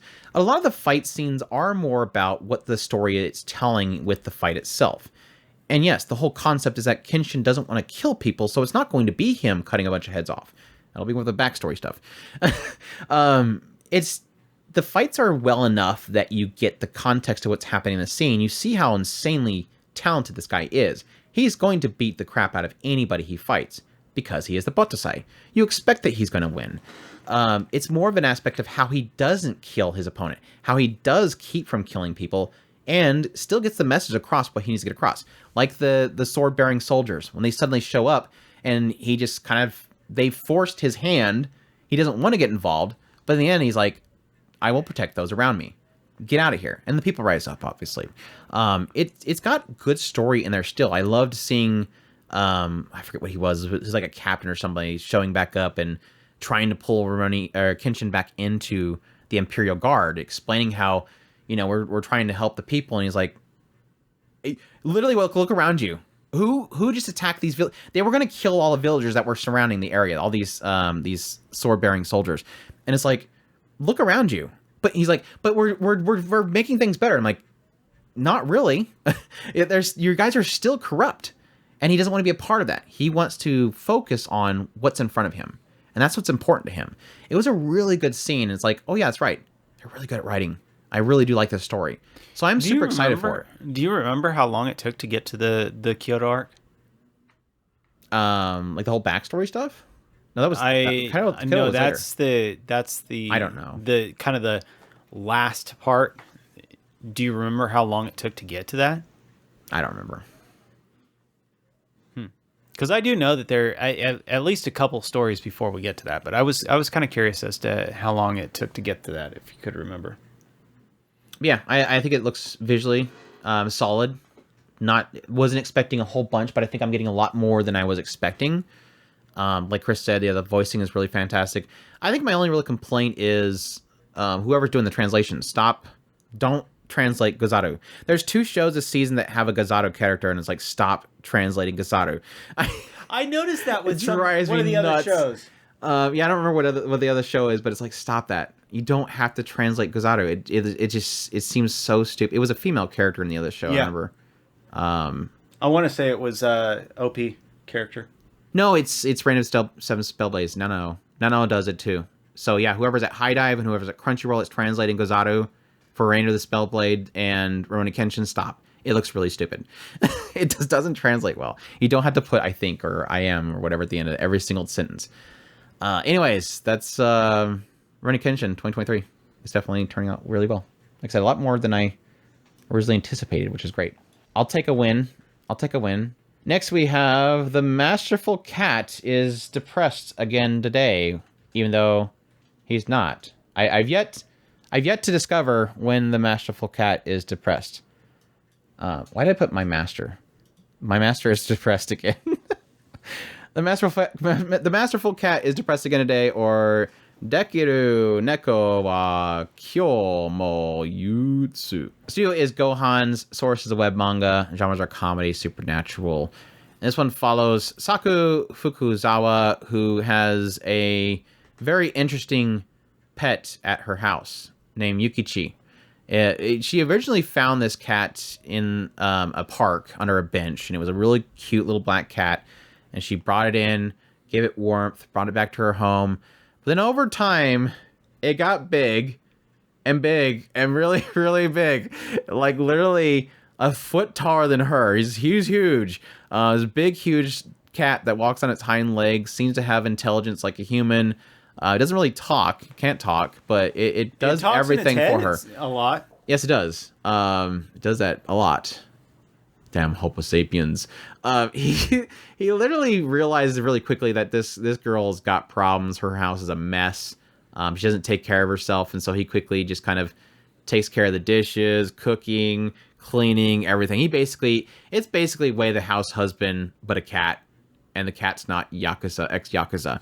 That's literally what, I mean, he could be as gruffy looking as a Yakuza character sometimes, but yeah, every time she comes home, he takes care of her, and it seems like his goal is to make sure that she needed Kendra Suda's voice. That would have been, I keep saying that would have been perfect. They did that, but I'm sure they probably figured that would be a good thing because it might be too close to Way the House Husband. But yeah, his goal seems to be to make sure that she gets to work, does her job, gets home, is taken care of, because if she loses her job, then she won't be able to buy him catnip, because obviously catnip's important. Kind of find out later on that he went through all this trouble to finding like beginner cooking guides and figure out really great recipes to cook her. And yeah, it seems like, even though it seems like he's bothered by helping her with a lot of this stuff, every time she gets all excited about things that he cooks, it makes him happy. You see his tail wagging and stuff like that. So again, like I said, he's not really depressed. Eventually we get a co-worker of Fukuzawa starts to, invite her to go, to this aquarium for his niece, and then the girl ends up meeting Yukichi, and then they have to go to a birthday party together and all that kind of stuff. That was cute. I love the costumes. But yeah, it's every now and then he has to go shopping. He goes to a nearby shopping place, and everybody thinks he's just some person in a cat suit. He's a lucky cat. And the manager, calls him the lucky cat and really wants him to work there, even though he doesn't go out there and ask him to work there. But yeah. So your thoughts on the Masterful Cat? It's depressed again today. I agree. He's not a very depressed cat. At best, I think he's probably just annoyed. The Masterful Cat is annoyed today. The Masterful Cat is slightly annoyed today. Again today. I do like this show. This out of the two Gohans, I'm probably leaning towards this one as the one that I like the more. Easy. It really pulls off a lot of these. I'm absolutely impressed with how they animate the cat. The cat is working at the shelter, I do see a lot of cat movements, and I'm actually surprised at how much they're pulling off this. So it's one of those that obviously somebody knows a good bit about cat anatomy. It's not perfect. There is some things that not quite there, but when it comes down to it, most all of the things that the cat is doing is generally pretty on point. Yeah, like whenever he flips the skillet, I think a cat. I can just see a cat do it. Yeah, That's okay. exactly. If a cat was to pull that off, it'd be pretty cool. That would definitely be how they would do it. That's how they would do it. Let's experiment. Let's go get a spatula and see what the cat does with it. But no, there is some ticks that cats do. The twitching ears and the I love the twitching here. The nose wink. There's whiskers. a difference between a happy cat wag tail and a thumping cat when they're annoyed, and I do get a kick out of it when Yukichi actually does thump his tail when he's annoyed, and it's like on point right there. What do you think about the when she came back with Orizuka? Do you think they pulled off how the cat slapped her across the face? No, if there was more annoyance, there would actually be kind of a scratch. There would more be than a slap. I think he purposely kept the claws in, or she declaws it. She might. It doesn't matter. Cats. They don't care if you're a person that they like or not. If they're annoyed with you, they will use the claw. I forgot the other reason why he slapped her. It was like another part I did that. I love this slap because it's like meow. But no, all in all, I have really very much enjoyed it. I do think that a few times when I've seen Furukaza when she was acting like a human, she would do certain things that are very human like, and so I think that they pulled off her.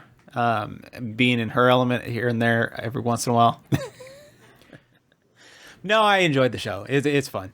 I think the first episode sucks, by the way. Well, I mean, I enjoyed the first episode, but damn, didn't it feel like 60% of it, easily 50% of the episode was establishment shots. It's just nothing but a CGI cityscape. And it's funny because I know you didn't bring it up because it's so far away.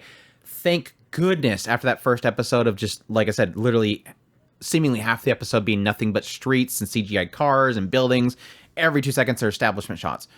Thankfully, once that got out of their system, and it's similar to, if we're talking about in this episode, I'm not sure if we're the girl who forgot her glasses. She's got so stupid with these two shows with these first episodes and just apparently trying to sell themselves as a CGI company. Because once that got out of the way, second episode onward, they finally chilled out. And I'm so happy they did because my argument this season right now is Gohan's focus on the story. This isn't about you. It's about the story. Tell me the story. And I'm so thankful of that because this is turning out to be one of my favorite shows of the season. I just really do get a huge kick out of the chemistry between, I'm just call Saku and Yukichi. I think they're just so cute together. I just love Saku. I love her Seiyu. Seiyu's nailing it so well. I think she's just super cute. And I just adore Yukichi. He is just a massive teddy bear that I would just love to have. Take care of me, Yukichi. He just got so much heart in there. You just love his personality. There's so much personality in this big, massive cat that just doesn't have like... Yes, you'll see a lot of expression shots and stuff like that where it gets really kind of cartoonishy, but he's just kind of this big, fluffy, puffy thing that you kind of wonder if you're getting anything out of him. And it's all in like how his body language is that tells you the story. Him getting frustrated with her being... eating too much and lazing around. So now he's chasing him around with a weight above his head. Different things like that. Just the goofy little shenanigans, him getting frustrated with her and her run away from him, not wanting to go to work and him having to throw her together and send her out the door. I like that whole segment where she's like, I don't want to go because I have to go to a meeting. He's getting her all ready and handing her and everything and cleaning her up. And I don't want to go to the meeting. And they get to the front door and he kind of turns around, hugs her. And then, lets her go and then shoves her out the door. It's so cute. Like I said, it's literally like he's a house husband. And which is kind of the joke story to her is that she's afraid that... People joke about the idea that people that have cats or whatever are never going to get married or something like that. This is literally an aspect of, would she ever get married because she had this gigantic cat that's taking care of her at home? Or people getting the wrong impression that she has a boyfriend or is married because she's bringing like these really good baked goods and she can't claim that she made them. So it kind of turns into a lot of that stuff with the work element. I will admit that a lot of the workplace stuff isn't interesting. I think, like I said, where the show shines is at home with Saku and Yukichi. Like, again, they're just, the chemistry's so perfect. It's so adorable. It's so fun. I think they absolutely nail that stuff. And like me and Chris kind of talked about before, is despite that element of Gohans with their overuse of CGI, when it comes down to just the characters, the models, expressions and stuff, they do such a great job. And this show is like a testimony of that. It just, the two of them just in this little small apartment together is so good. And I just love all the outfits for Saku.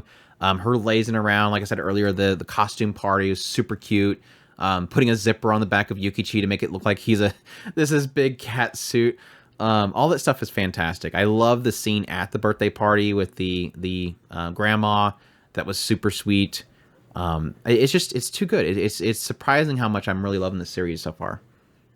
Just to be clear, you don't want to replace Yuki with Yukichi, right? It's so funny. When I was recording I'm surprised she's sleeping right now. When I recorded my video on this series, it was like, she's just kind of looking at me like, what? No, it's Yukichi, not Yuki. It's Yukichi. I have called her Yukichi a couple times lately. Yukichi. She doesn't respond to it. She's like, I'm not going to cook you breakfast. Shut up. No, luckily she was asleep, so she didn't hear you say that you want to be taken care of by a Yukichi. cat. A Yukichi. She could do it. Yukichi, can you cook me something? I see her eyes moving. Now she's new. I see her eyes moving. Yeah, it's super good. Really enjoying it. So yeah, that's the Masterful Cat is depressed again today. He's not depressed. I don't get that. He's not depressed. He's never been depressed. What is next? I'm using the wrong screen, so I'm losing track of where I'm at. Our next one is, oh my gosh, Sugar Apple Fairy Tale. Is she still getting beat up?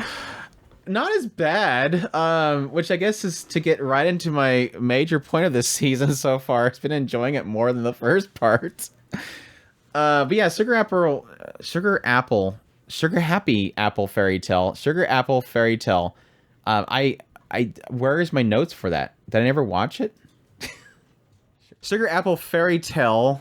This is part 2, not second season apparently.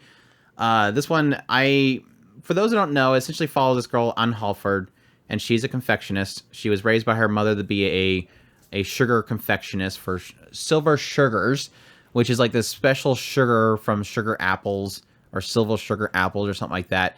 And it was a technique taught to the humans by the fairies of this world, because humans and mankind were coexisting with fairies for the longest time.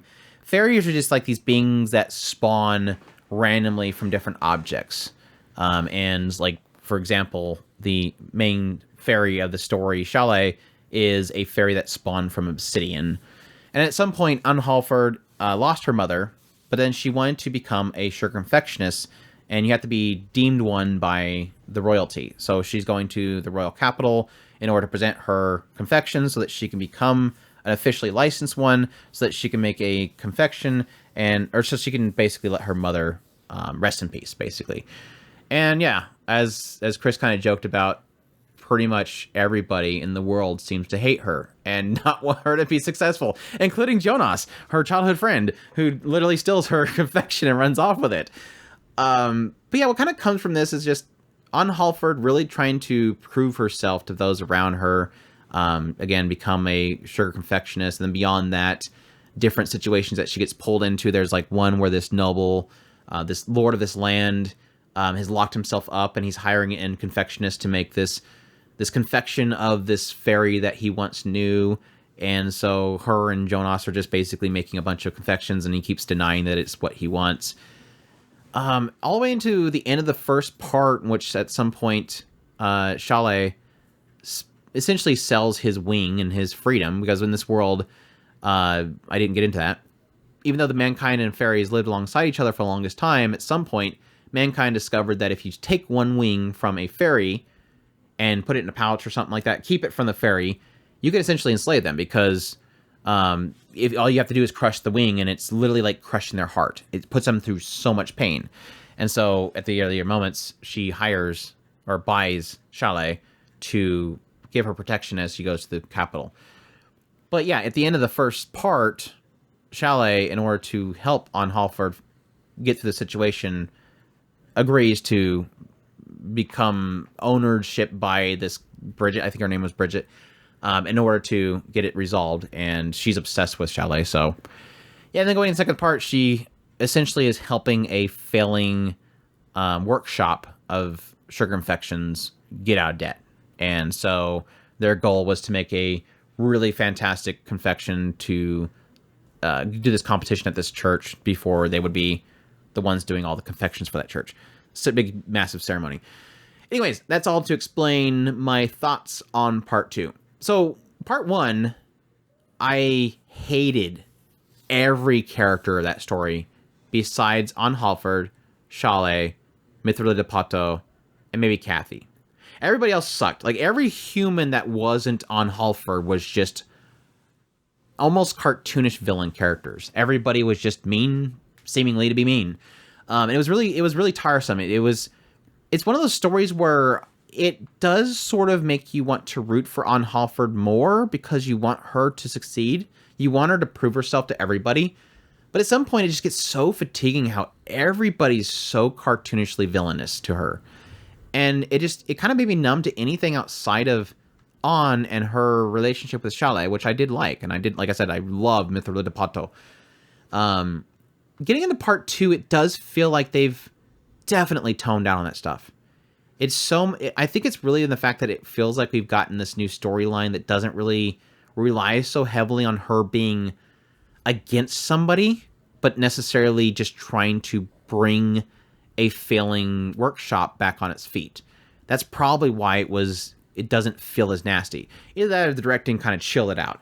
But either way, like, it doesn't feel like I'm constantly going, okay, when is Jonas going to show back up? Because I freaking hate Jonas. I never want to see him again, even though for some reason he keeps showing up. I just want to have like a normal story. The one thing that I did like about the first part, and it's paying off in the second part, is that growth of On's relationship with Shale. Like, it didn't spend too much time kind of, I guess, dithering around about how they were going to play out their relationship. It really does feel like they're, over time, steadily growing in a relationship. And it's, like, so refreshing in that regard because, like I said, I do like On and Shale. Early on, Shale was a soldier fairy that was bought by Halford. It was basically being sold as a companion, but he's not, because he does actually wield a sword. And typically, like, every fairy can be different things. Companion ones are usually typically not, they don't fight, but they're really beautiful. And so, yes, women or men will buy them in order to, yes, be their companions. And then you have the ones that actually can wield weapons and whatnot, like Shale. He's a soldier type. And so she bought him in order to protect herself.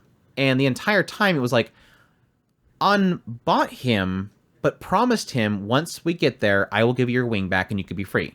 She didn't want to use fairies. Her mother raised her to respect the fairies because they brought them the sugar confections, or the silver sugars. But it always kind of turned this thing where she had to sleep with one eye open because he could literally kill her and take his wing back and be free. But at the same time, she's like, I want you to trust me. I will give it back to you. I don't want to keep you forever. I want you to be free. But he's like, but you're saying that while you're holding it in your hand. You're enslaving me and saying that you want to be my friend. It doesn't make any sense. And like I said, they did so well of progressing their relationship that it doesn't feel like that's something that normally with most shows they would keep dragging out. This second part has done really well for advancing their relationship, and I like it. So yeah, that's all to say that part 1 had a lot of frustration with all of its cartoonish villain characters, but part 2 is massively refreshing. I've been enjoying it a lot more, and I'm hoping it has a lot of payoff for a lot of the story that it's building up right now. So yeah, that's Sugar Apple Fairy Tale Part 2, and it looks good. It looks very, very, very pretty. Chris, what's up next? I don't know. The Duke of Death and his Maid, second season? I bet you I don't have a sound like that. I don't. I knew it because I don't think I've done a video on it yet. Was it Winter 2 for the first season? No, that was years ago. Yeah. Let's see. Summer 2021? Are you for reals? I guess that sounds right. 2 years sounds right. Yeah, I can agree with that one. Back when Vanitas was on. gosh dang, another season that bad. The Duke of Death is Maid, second season. Well, the first season was on Funimation. You remember Funimation? Hey, that was a thing, huh? Remember Funimation, dude? Man, I remember back in the day, Funimation. Man, back in our days, we had this website called Funimation. Wow, Funimation. Yeah, just think all y'all that have been here a little while and you remember Funimation here in about a year or so. Everybody we're at about the point where the new crop of anime watchers are not going to know what a Funimation is. In a couple of years, we'll be like, we used to watch anime on Netflix. What? I mean, saying that we're on the Amazon Prime had an Amazon Strike. Hey, remember channel. Daisuke? Daisuke.net, the anime network. Dang. Anyways, yeah, the Duke of Death is Maid second season. For those who don't know, essentially opens up the first season, and this Duke has been secluded. This boy, this family, he at some point got cursed so that anything that he touches dies, and so his family pretty much secluded him in a mansion remotely. And at some point, this girl shows up, Alice, to be his maid, and takes care of him. And Alice seems to really like the Duke and Bokchan, and he likes her, thinks she's super hot. She's hot, but he doesn't want to touch her. He would love to embrace her, accept her love, kiss her, but unfortunately, if he ever touches her, she will die. And she reminded us every episode. Yeah, she's like this aspect of like she likes it. It seems like she likes tasing, getting really close to him, and him going, "Please stop! You're going to die." That seems to be her thing, which makes it cute. But yeah, at some point towards the later part of the first season, we discover that his mother wants him to figure out how to cure his curse soon. Otherwise, she's going to basically cut him off. He's technically due to be the next head of the family, but if he can't get the situation figured out, he can't be the head of the family, and so she's going to cut him off. And so he's really kind of ramping that up at the second season, trying to figure out how to cure that. And a lot of the focus in this second season seems to have shifted to Kafu and Zain, which are two other witches that the Duke has met at some point. And they were trying to help them out with figuring out how to fix the curse and who cursed him. But then a lot of focus seems to be kind of shifting onto Zain himself and the idea that this person closely tied to Alice, Delith, is her name Delith? Yes. Delith is trying to use Zain in order to save her. So that was kind of a lot of focus right now was Kafu and Zain. So your thoughts? I love this show. I love a lot of the characters. I love a lot of the things that the storylines that they got going on. It has a lot of very touching moments. It has this lighthearted feel to it. It has this undertone that is always kind of pushing the story forward. And for that I give it all the credit in the world. It did feel a little bit kind of janky at the beginning, where it felt like it was running around on a lot of kind of open-ended kind of skits, but very quickly got a lot of those out of the way, kind of just lighthearted, getting into the story. And then we kind of started pulling all the storylines together to get this kind of main, the main kind of antagonist relationship with the main characters. Still not sure where we're kind of leaning towards with Delith. I'm kind of leaning on the idea of her not actually being the antagonist, more just she's obsessed with saving somebody. She has a goal, and that goal is just so happens to be kind of antagonistic, but not necessarily is the antagonist. So I'm very interested to see where the story kind of unfolds in the future. Yeah, it seems like an aspect of like just casualty to selfishness. Like she has this thing that she really badly wants, and she's going to unfortunately have to push somebody in order to have that succeed. But yeah, I agree. Like the earlier segments of this season wasn't really like, I wasn't like super into it. It just felt like a kind of a casual get back into the story and get to the characters themselves. But then like really quickly, like I said, they kind of just threw Kafu back in there and then get into the whole it was kind of interesting because I liked Kafu and Zion a lot from the first season, partially because I really like Zion's Seiyu a lot. But like getting into their getting involved with a circus and everything, and obviously wanting to coexist with the humans, but it seems like in this world, if you're a witch, people don't like you being around. And so they were trying to keep the fact they were witches a secret, even though he's a walking Birdman. But I guess there's Birdmen in this world that aren't witches. Maybe that's the case. But they were just kind of wanting to exist there. They were having fun with the people at this circus, but they were keeping their identity a secret. And I was like, I'm not... Well, there's an octopus lady. Why can't there be a Birdman? Yeah. I mean, they were existing there, and it made sense, and it was like... But it was an aspect of, like... This is kind of weird that there's so much focus on Kaf and Zion. But then, like I said, I think in the end, I really liked their story. I really did get a huge kick out of it. And this is an odd thing, because this is JC Staff's CGI team. Doesn't know, they did, like, High Score Girl, and then they went straight into doing the Duke of Death. No, I think they did the first season of Duke of Death maybe No, I think it was right after the High Score Girl ended. But they've done those two as their CGI team. And I've always been mixed on their CGI team. I think they do have a bit of stiffness to that, but they have a flair to it that kind of makes it work. Every character has a stiffness to their bodies that isn't quite like a design like an anime character. There's a little bit of a stickiness to it. They're very bony bodies and whatnot. But they do have a flair to it. And then whenever they want to, they can make it look really good. Like this recent episode having this quote-unquote a fight, this big battle that kind of happened, I was kind of impressed with it. I'm like, this actually worked out really well. I wasn't really expecting this from this team. This is kind of a show that I would expect. It's mostly just characters sitting around, Alice getting close to him every now and then, showing a little bit of chest and stuff like that. But pulling off a lot of these character expressions and emotions is something I never really expected to have from a CGI. Technically a B team within JC Staff that does CGI seemingly. But they're getting better and better as they go along. And why that's a lot to explain that just seeing Kaf and Zion and their relationship and that kind of blushing moments that you have and those little cute little moments they have with each other where one's kind of saying they like the other one, but the other one's picking up on it, but they're not really confirming it.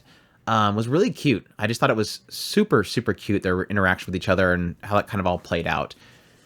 But yeah, I think the overall story with Book-chan and Alice and trying to cure his curse and Delith getting involved, that stuff was all kind of carryover from the first season that I am really wanting answers to and seeing how that all kind of plays out.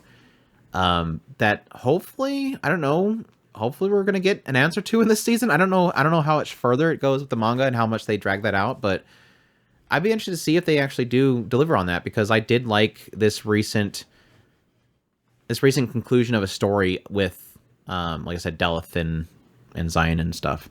So yeah, I'm enjoying it. It's, I want to say with the first season, I really liked, I think for the first season, the beginning wasn't that great for me, but then like halfway through it, I absolutely fell in love with it. And I want to say that it got in some story beats towards the later part that really did kind of hook me in. And I have to say, like I said, besides the beginning of the second season where it kind of was a little bit of a shrug, it really did pick up. So hopefully, again, it has a good payoff at the end. So, yeah. Duke of Death and his Maid, second season. Well, I'm like on a bunch of tabs now. Now I'll never find. I must have lost my. Oh, there it is, right there. Okay, I got it. The Rent a Girlfriend third season. Good luck with that. Do I have to? Good luck. It's Garbo. Moving on. There we go. Got it. Nailed it. In-depth reasoning from Andrew. Rent a Girlfriend. Oh, Here. you really are going to do it. I have a document here that says Rent a Girlfriend, Understanding to Hate. From Understanding to Hate. That's technically what a good title. Makes perfect sense. You remember how we were like that with the first season? Like, I so badly wanted to like Kazuya. He's like this character that I'm like, I can understand how he is the way he is. Like, he lost his girlfriend. He's got a hole. He wants to fill it. He starts doing the Rent a Girlfriend stuff. You kind of feel for the guy. He's a little bit caught up in rental relationships and kind of is a little bit toxic to him. I hate him now though. Like I think towards the later part of the first season, I'm like, this isn't even fun. No, the end of the first season, I was like, I'm just getting sick of Kazuya's inner dialogue, and that's never changed. I absolutely hate the inner dialogue. I hate this writer and how he writes Kazuya. This is one where it would be nice to have his brain turned off so that we could just like for once, can we have like with all these other shows that we get adapted, we don't get inner dialogue, and we get so frustrated because we want to know what the characters are thinking. Yeah, this is the one show we don't want that. Can we just stop? We know why they put it in there. Though. I mean, it would be nice. It would be nice to turn him off in general. Yeah. But yeah, it would be nice. Just shut off the. It's a really nice way of saying just end him. Just turn him off. That's what I said. I'm just waiting for the moment that mommy goes straight up yandere and just stab a nice boat. I don't know. But no, like I said before, in all actuality, like I said, this show I wanted to feel for Kazuya early with the first season. I got sick of him really quickly and realized this writer just is not going to do this writer is not going for good writing. This writer, honestly, this writer's good at making cute girls that you want to like. And the studio is doing a great job of hiring extremely talented seiyus to sell those girls. But the story sucks. Now, the third season was the only reason I'm watching the third season, because it was hailed as the best story arc. Though, most people, when they said that, they said, caveat, that's not saying much. And it will never, ever get any better than this. But that's not saying much. It's like saying you have a 1 out of 10 show. Well, this season is a 1.2 out of 10. It's a little better. And it's never going to be a 1.2 again. And I kind of see where that's at, and is that it really does feel like there's a focus now. This isn't just Kazuya constantly saying how great Chizuru is and how much he wants to get with Chizuru, and Ruka wants to be his boyfriend or girlfriend, and how Sumi, bless the girl's heart, please go away. Don't get involved with Kazuya. And how Mommy is super jealous about him having happiness again. Is that the reason why she's upset? Yeah. Oh, it's because he's actually happy. Happiness, and he's a loser virgin, and why is he happy now? And now I kind of miss him. I don't know if she's doing that. But anyways, with the third season, essentially Kazuya knowing that Chizuru is the greatest thing ever, and he can't think of anything but Chizuru and how beautiful she is, he wants to give her her dream, which was this idea that her grandfather really wanted her to be a star of a show, and she wants to essentially fulfill that dream before her grandmother, something happens to her grandmother, because this entire story is literally fake outs of either Kazuya or Chizuru's grandmother dying every 2 seconds. But yeah, he wants to make that movie for her, so he does a Kickstarter, and then they have to put together a Kickstarter, put together all this stuff, eventually hopefully fund it, and then make the movie that Chizuru needs to make. All the while, Chizuru doesn't believe Kazuya really loves him, and Kazuya doesn't want to admit to her that he loves her because they're just rental, right? Anyways, the show still sucks. I will say that yes, it is kind of refreshing to have such a focus given to the characters that we can stop spending so much time obsessing over Chizuru. But it still comes in the end, it's a story driven by a character that is so obnoxiously annoying. Like, I can, like I said, it's a joke, but it does technically make sense. These girls are good characters. Chizuru is a good character. There's so much going on with Chizuru as a character. I want to root for her.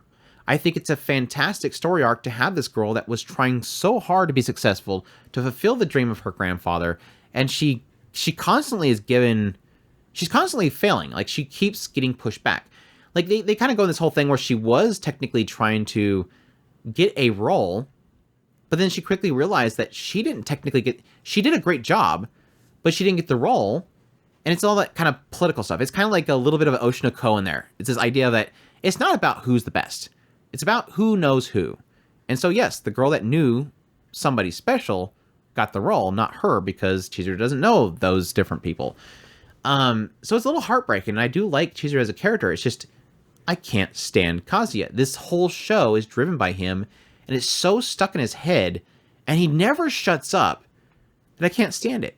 I mean, the joke goes that this is a story written by a mangaka who is obsessed with his own character he made, which is Chizuru, and Kazuya acts out what the mangaka wants to say about how much he loves his character, and I can't stand it. I absolutely hate him. And it sucks because I can't get what a lot of other people have gotten, which is that this is a trash fire. I love it and I have fun. I can't have fun with it as a quote-unquote trash fire show because it's so nasty. Like, I hate the fact that Kazuya doesn't tell Ruka that he's in love with Chizuru. She's literally his girlfriend. He's allowed her to be his girlfriend, and he never tells her, I don't love you, I love Chizuru. And so Ruka's just kind of sitting there waiting for the day that he finally does tell her it ain't happening, and she just loses it. And like I said, Sumi being the timid girl that is trying to learn courage, so he helps her out, eventually falling in love with him as well, probably. They got this new girl that's a streamer. She's kind of fun. The only reason I like the new girl is because she's not in love with Kazuya yet. Like I said, Sumi is eventually going to fall in love with him, and I'm going to be like, dang it, I don't want to get involved with that. That's all right. At the end of this show, he's going to probably have 5 young batteries set up. He will, yeah, exactly. Then we'll have the nice boat scene. If it ever ends, I'm sure this mangaka will drag the story out forever and ever, because from what I understand, yeah, you look it up yourself. It's a crappy show. Right? Season 3 is, yeah, a little bit more focused, but it's still a crappy show in the end. I don't like it. It's Garbo. I will unfortunately finish it, because I'm invested this much time. As might as well finish it. See, I lost it again. I lost it again. This one right here.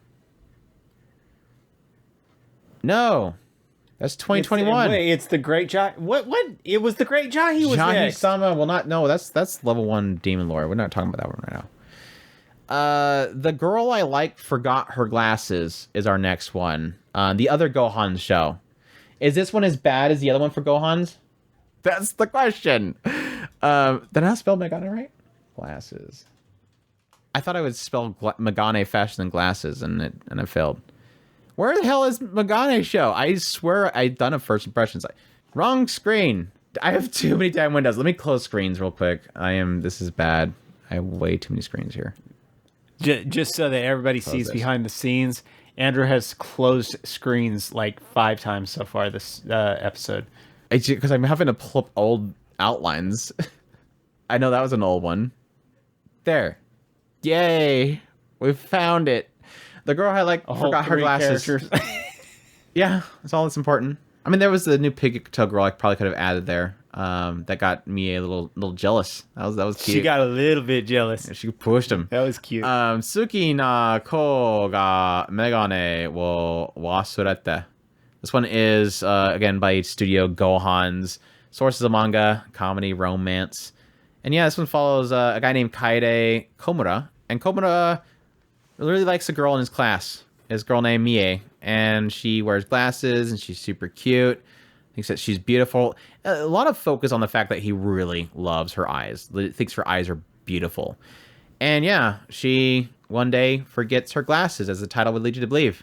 And he thinks it's somebody else. He doesn't think it's her at first. She's got these really squinty, angry-looking eyes. But then he realizes he's just squinting because she can't see anything. And he's like, hey, that's got its own kind of nicety to it. I kind of likes it. She looks kind of cute when she's squinting. He kind of likes it. She's got like basically 3 forms. She's got the squinty, I can't see anything without glasses. She's got the I'm wearing contacts, and she's got this big kind of googly eyes going on. And then she has the, the glasses effect. Glasses, eyes behind the glasses. And though she did one time, she tried to squint while with the glasses on. She did that once because she wanted to see how that would work. Didn't work out though. Anyways, yeah, and then he helps her out because he realized that she can't see anything because she literally plants her face on her book on her desk to be able to read. That's how bad her vision is without her glasses.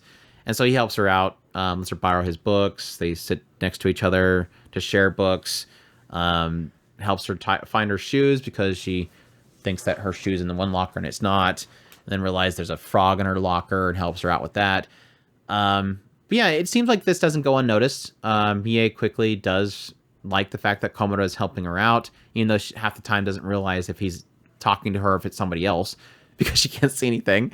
And then it kind of gives a hint that she keeps showing up without her glasses. Like she's like, "Oh, I forgot my glasses again," or "Oh, I stepped on them," or "Oh, I forgot them." And he's like, "They're on your head," and she has to, "Oh, I just put them up briefly." Then he helps her go buy new ones, and then she breaks them again, and yada yada yada. And yeah, she tries contacts, but then she hates putting them in her eye, which totally feels. I would hate to be daddy in this situation and keep having to buy. He's got some great insurance or something. I mean, I don't know. I have to look into like healthcare in Japan. I'm not sure how that works for like optical in Japan. I know like they have their own systems for medical and stuff, but I wonder if optical's the same. Like if it's as accessible as other things. So yeah, your thoughts? The best way I was able to explain this to Andrew when we're getting into talking about this is she's cute. The character is absolutely adorable. I think she has beautiful eyes.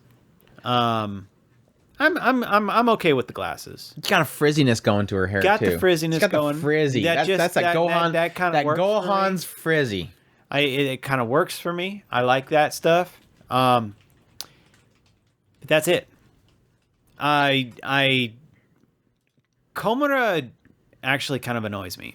Every time he gets link. He is the weakest link. Goodbye. He gets stuck You're on fired. something, and she'll say something, and then it repeats, and then it repeats, and then it repeats, and then it repeats, and then it repeats. And then by the time I'm going, why are you not stopping this repeating thing? It does it a couple more times and then it stops. So I get this really, I get it. She's cute. Because I agree. I think she's cute. It's got puppy love syndrome. Yeah. They're like 11 years old or something like that. It's got a puppy love aspect here. And I mean, well, other shows have done it and done it a million times better. The only thing that this show's got going for it is it's got Gohan's making things look good, I guess. Besides underfoot shots. Underfoot shots are kind of annoying. Let's not do the underfoot shots. So all said and done, this is soul cam. It's the soul cam. All said and done, this is probably out of all, and I tend to really like the quote unquote, if you want to call this that, I don't know which. I mean, it's puppy Don't love. say it. It's got the puppy love, got the teasing girl. Oh, she no, just you sucks said as a it. teasing girl. But when it comes down to it, Well, I mean, I'm theorizing it's teasing girl. I would go with teasing. I am. The reason I say that is because, well, it's I'm mixed on it right now. I do feel like there is a obvious aspect that she is doing it on purpose. There's no way this girl's forgetting her glasses and walking out with all the time. It kind of feels like every now and then it sort of implies that she is doing things to get his attention. So I do really think that she is doing it on purpose, and so that does kind of play into the teasing girl aspect. She is teasing him, or at least trying to get his attention. But I don't know if it's not like a malicious teasing girl. This isn't like, it's not Nagatoro or anything like that, where she's doing things to get a rise out of him. She's doing things to get his attention. So it is, I would say it's like a very mellow Takagi-san. Yeah. And that's where I was going with it. As I do like it as far as that's concerned. It's just out of all of those, this is probably the weakest one I've seen so far. And it's not necessarily a bad thing. I just had a hard time getting into it in the first place. And then when I did finally watch it, I didn't come away from it going, man, I've got to see the next episode, which is kind of frustrating. Yeah, it's definitely not a show that I'm like, oh, that's what's up. He just kind of just sits there in the queue. No, I agree to some respects. I agree that Komura is annoying. At least once per episode, I'm like, chill out, dude. But like I said, I do kind of see that aspect of it being the very mature kid discovering that he really likes this girl. And yes, I agree with him. She's super cute. I get the Megane. I get the power of the Megane, and I get the power of the Squinty without Megane. She is adorable, and I think, like I said, Gohan's is nailing it with this one. This is a similar situation as the Masterful Cat is Depressing in a Day. Like I said, they're both Gohans. They both have a first episode that is just chill out Gohan's. And thankfully, I think this one kind of took a couple episodes, but they chilled out as well. I do like that. We're chilling out. We're settled. Let's just focus on the show itself, focus on the characters, and they're doing that. But like I said before, just like with the Masterful Cat, where Gohan shines is their character designs. They like to put in that extra detail, especially with hair. They love hair. And yeah, Mie kind of shines with that aspect. She's got a poof and a frizziness to her that really does sell. Oh my gosh, the first episodes was like, can you have strands of hair keep moving any more than you are right now? like how much of your entire season's budget is on this one episode to make her hair constantly moving? Just the strands is constantly going through her ears and stuff like that. It looks great. And they really do sell Mie as a character. And that's really kind of a lot of my enjoyment is just the cutesiness of Mie. I do love that aspect of the constantly just being in a very crappy situation because she can't see anything, and him constantly having to help her. But yes, I agree with Chris in the idea of that overblown reaction that we have to constantly have from Komura, and like he was kind of mentioning earlier, the plane. Constantly the plane. Oh no, she did something cute. Plane flies in the background behind him. Like, we got it. We got the plane thing. He is annoying, but I think it's sort of a mix between half the time it feels like it gets stuck in the same joke or it's spinning its wheels and it's not doing enough to really kind of entertain me. And on the other half, it feels like it's trying to advance it a little bit. And I think a lot of that advancement comes in this obvious advancement in their relationship. It seems like very quickly we establish that Mie understands or at least appreciates what Komura is doing for her. Komura is doing for her. At the same time, you do see that Komura is obsessed with her and wants to help her out. And then you see where Mie's inviting him to go help her pick out glasses and making up this excuse that she needs his help to, go to get new glasses or whatever. And it's all obviously a ploy that Mie likes his being around her and appreciates him. And that's where it's kind of getting cute. And then we kind of get a feeling of that with this recent episode and one of the girls finding her glasses and then messing around with Komura and then having almost a fake out wall plant and then Mie getting super jealous over it. It is really cute. You're seeing that blossoming relationship between the two of them. That's the thing that's kind of selling me to keep going. I don't know how fast they're going to advance that stuff. It does seem like it's decently going fast with their relationship. And I'm hoping that kind of has a nice payoff. Yeah, Azuma was great. He was kind of it seemed like this the pretty boy that would probably get in his way, but he was a total bro. he gives that letter back to Mie, and she's like, I can't read this. Can you read it? She's like, Kaide likes you. And she's like, I can't read it out loud. That was super cute. But yeah, it's doing enough that I like it. And like I said, it's just a lot of it's Mie. She's super cute, and I like. Sometimes I like Komura. He's a good boy. He's trying to take care. He's doing good work, but it's just sometimes I just want to turn down his volume a little bit. He is a good boy. He's probably a little too pure. You're sitting on the bench and you see that he's trying his hardest, and every now and then you got to go over here, come here. You got this, dude. Just chill. Chill out a little bit. Just chill. Focus on the goal, boy. Focus on the goal. You could do it. Stop thinking about the plane. Anyways. Stop thinking about the plane. The girl I like forgot her glasses. Check that out. Yeah, Gohan's doing good this season. I admit, Gohan's doing good this season. I had my doubts with them doing two shows, but they're doing good. They had a bad start. Let me go ahead and say my piece. My eyes were not blinded by as many bleach stains and lens flares. No, you get plenty of contrast blindness from the Hikikomori Isekai. Am I actually the strongest show? I guess our last one's Bleach. Chris has read the whole manga, and so he doesn't want to talk about it. But I'm watching it. I don't have a dang outline because I'm not covering the show because I can't talk about Bleach. That's right. I'm not doing an impression because I'm going to probably post it on YouTube, and I don't want people spoil me in the comments because Bleach fans can't keep their mouths shut about anything. Anyways, Yeah, where's my outline? One of these days, I'll catch up on Bleach. That was like what, fall last year? Huh? Yeah, fall Yeah, last I year. watched about 2 or 3 episodes of the arc, and I failed at getting back on it at some point. My thoughts on this season. I was like super hyped coming into Thousand Year Blood War, having a lot of fun watching it. Like I said, I was doing videos on it, but then I got ticked off at the fandom because they kept spoiling everything. So I just kind of was enjoying it myself. But I was enjoying it, even though I wasn't talking about or making videos on it. And then something happened at the end of the first Thousand Year Blood War core. Ishida. I've never liked Ishida. I hate his character. I've always hated his character. But then, like, here recently, I haven't hated him. Like, at some point, I don't know if it was, like, in the arc with the Hollows. Huchamundo.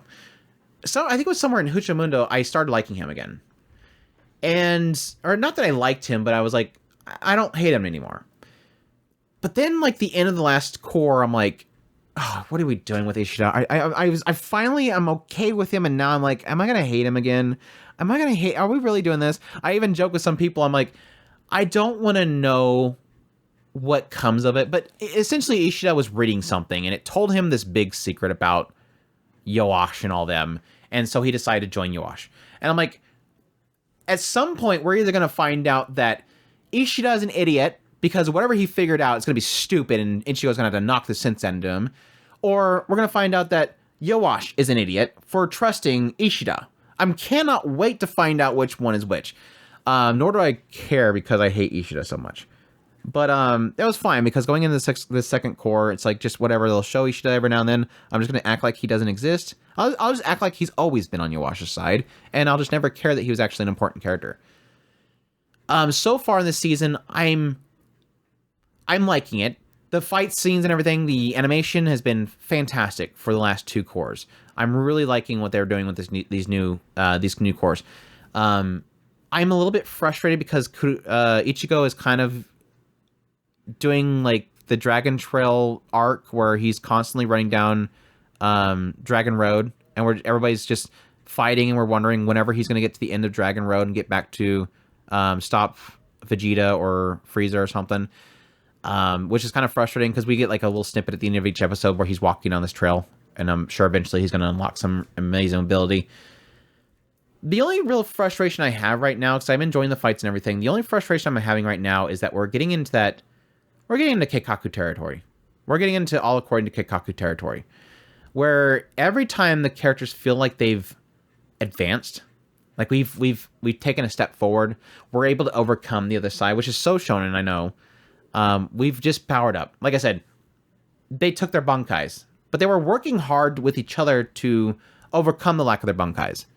And then we have somebody arrive and say, I figured out a way of getting your bankai back, and they get their bankais back. And it's like, yeah, sweet.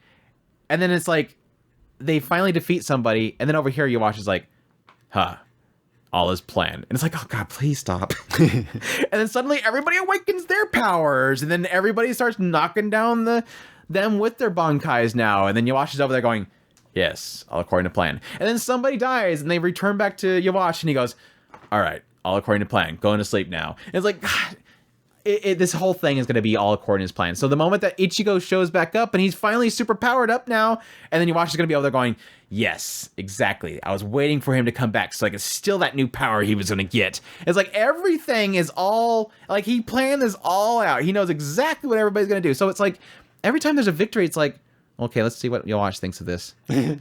What does Yoash think of this situation? But it's still working out, though. Don't worry. You can always ask Fitz Senpai. It's a secret. What does Master Fitz think? But no, I'm still loving it. I'm waiting for like characters like Orihime and Chad to show up eventually. Again, like I said, yeah, I was obviously expecting for Ichigo to show up. We finally had Renji show up, which was pretty damn epic. I'm waiting to see what Rukia can do now. There is still, despite, like I mentioned earlier with Jujutsu Kaisen, there is this fatigue that I have with shonen shows where it's like I need some really good substance in there. There is still an element here that I've been through a lot of story with these characters that I really do like all of them. Like I've said before, this Bleach is technically my favorite shonen, long-running shonen series of all time. Ichigo is my favorite protagonist of a shonen show of all time.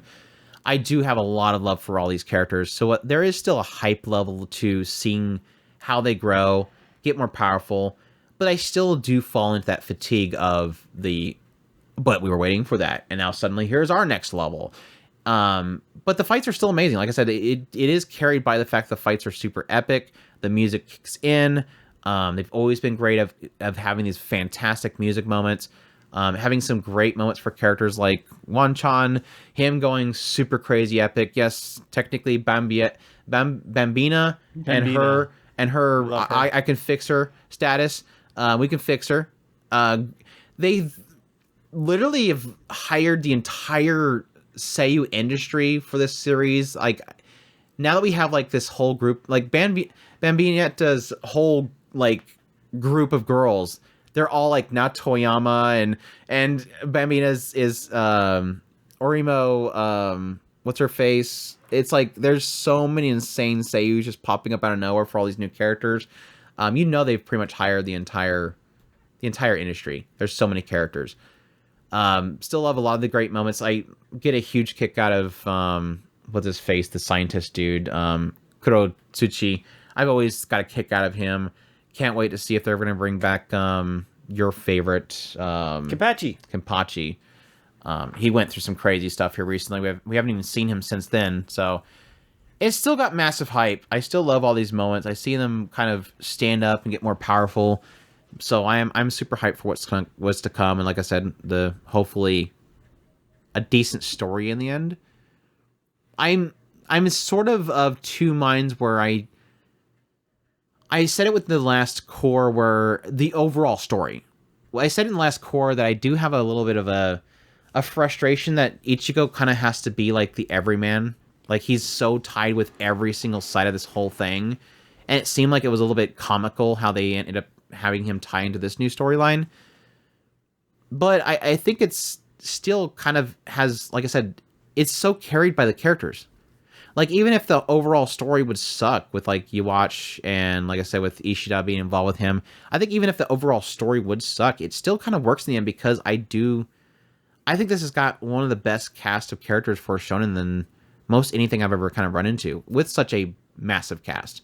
I mean, if you want to label something like, the only other kind of, only one that would really beat it, but it's not technically a shonen, but it has a large cast, is Bungo Stray Dogs. That would probably be the only one that would say kind of surpasses that for me. So, yeah, I'm still enjoying it, but I don't like talking about it because Bleach fans, you got some bad actors in your party. I know what it is. These people have literally finished it. When did the Bleach manga finish? It was like back in 2010 or something like that, like way back there. No, I think it just finished a couple of years ago. Really? So I guess the statute of limitations already over? It should be like 2 years. We're going to spoil everything for you? Probably not. Well, the last anime was like way back in 2008 or something like that. So I don't know. Everybody kind of just ditched the anime, and I'm like, I'm waiting for it. So, anyways, that's it for this podcast episode. I hope you guys enjoyed this first impressions. We still technically have a whole nother batch of them, like My Happy Marriage, Reign of Seven Spellblades, Classroom of Heroes, Temple, Zom 100, Dark. If that doesn't cancel, I'm thinking Zom 100 could be a fall show. Dark Gathering, Cindy Valley Noir, Bungo Stray Dogs, 5th season, Helk, Saint Cecilia and Pastor Lawrence, Sacrificial Princess, Tanikawa, and Mushoku Tensei. Yeah, I'm definitely downloading Mushoku Tensei. The My Happy Marriage is still up in the air right now. That's a must. Put everything aside. Your goal. For I next did week that, and I got your nothing but those Undead two. Murder Farce. That's just one show. Yeah, tell people what your thoughts are on Undead Murder Farce, Chris, before we forget again.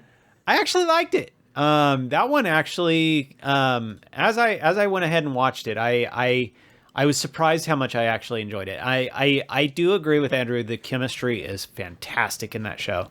I think that is probably my biggest draw right now. In particular, Suguru and Rindo, they are absolutely fantastic together. I just absolutely get a kick out of those two.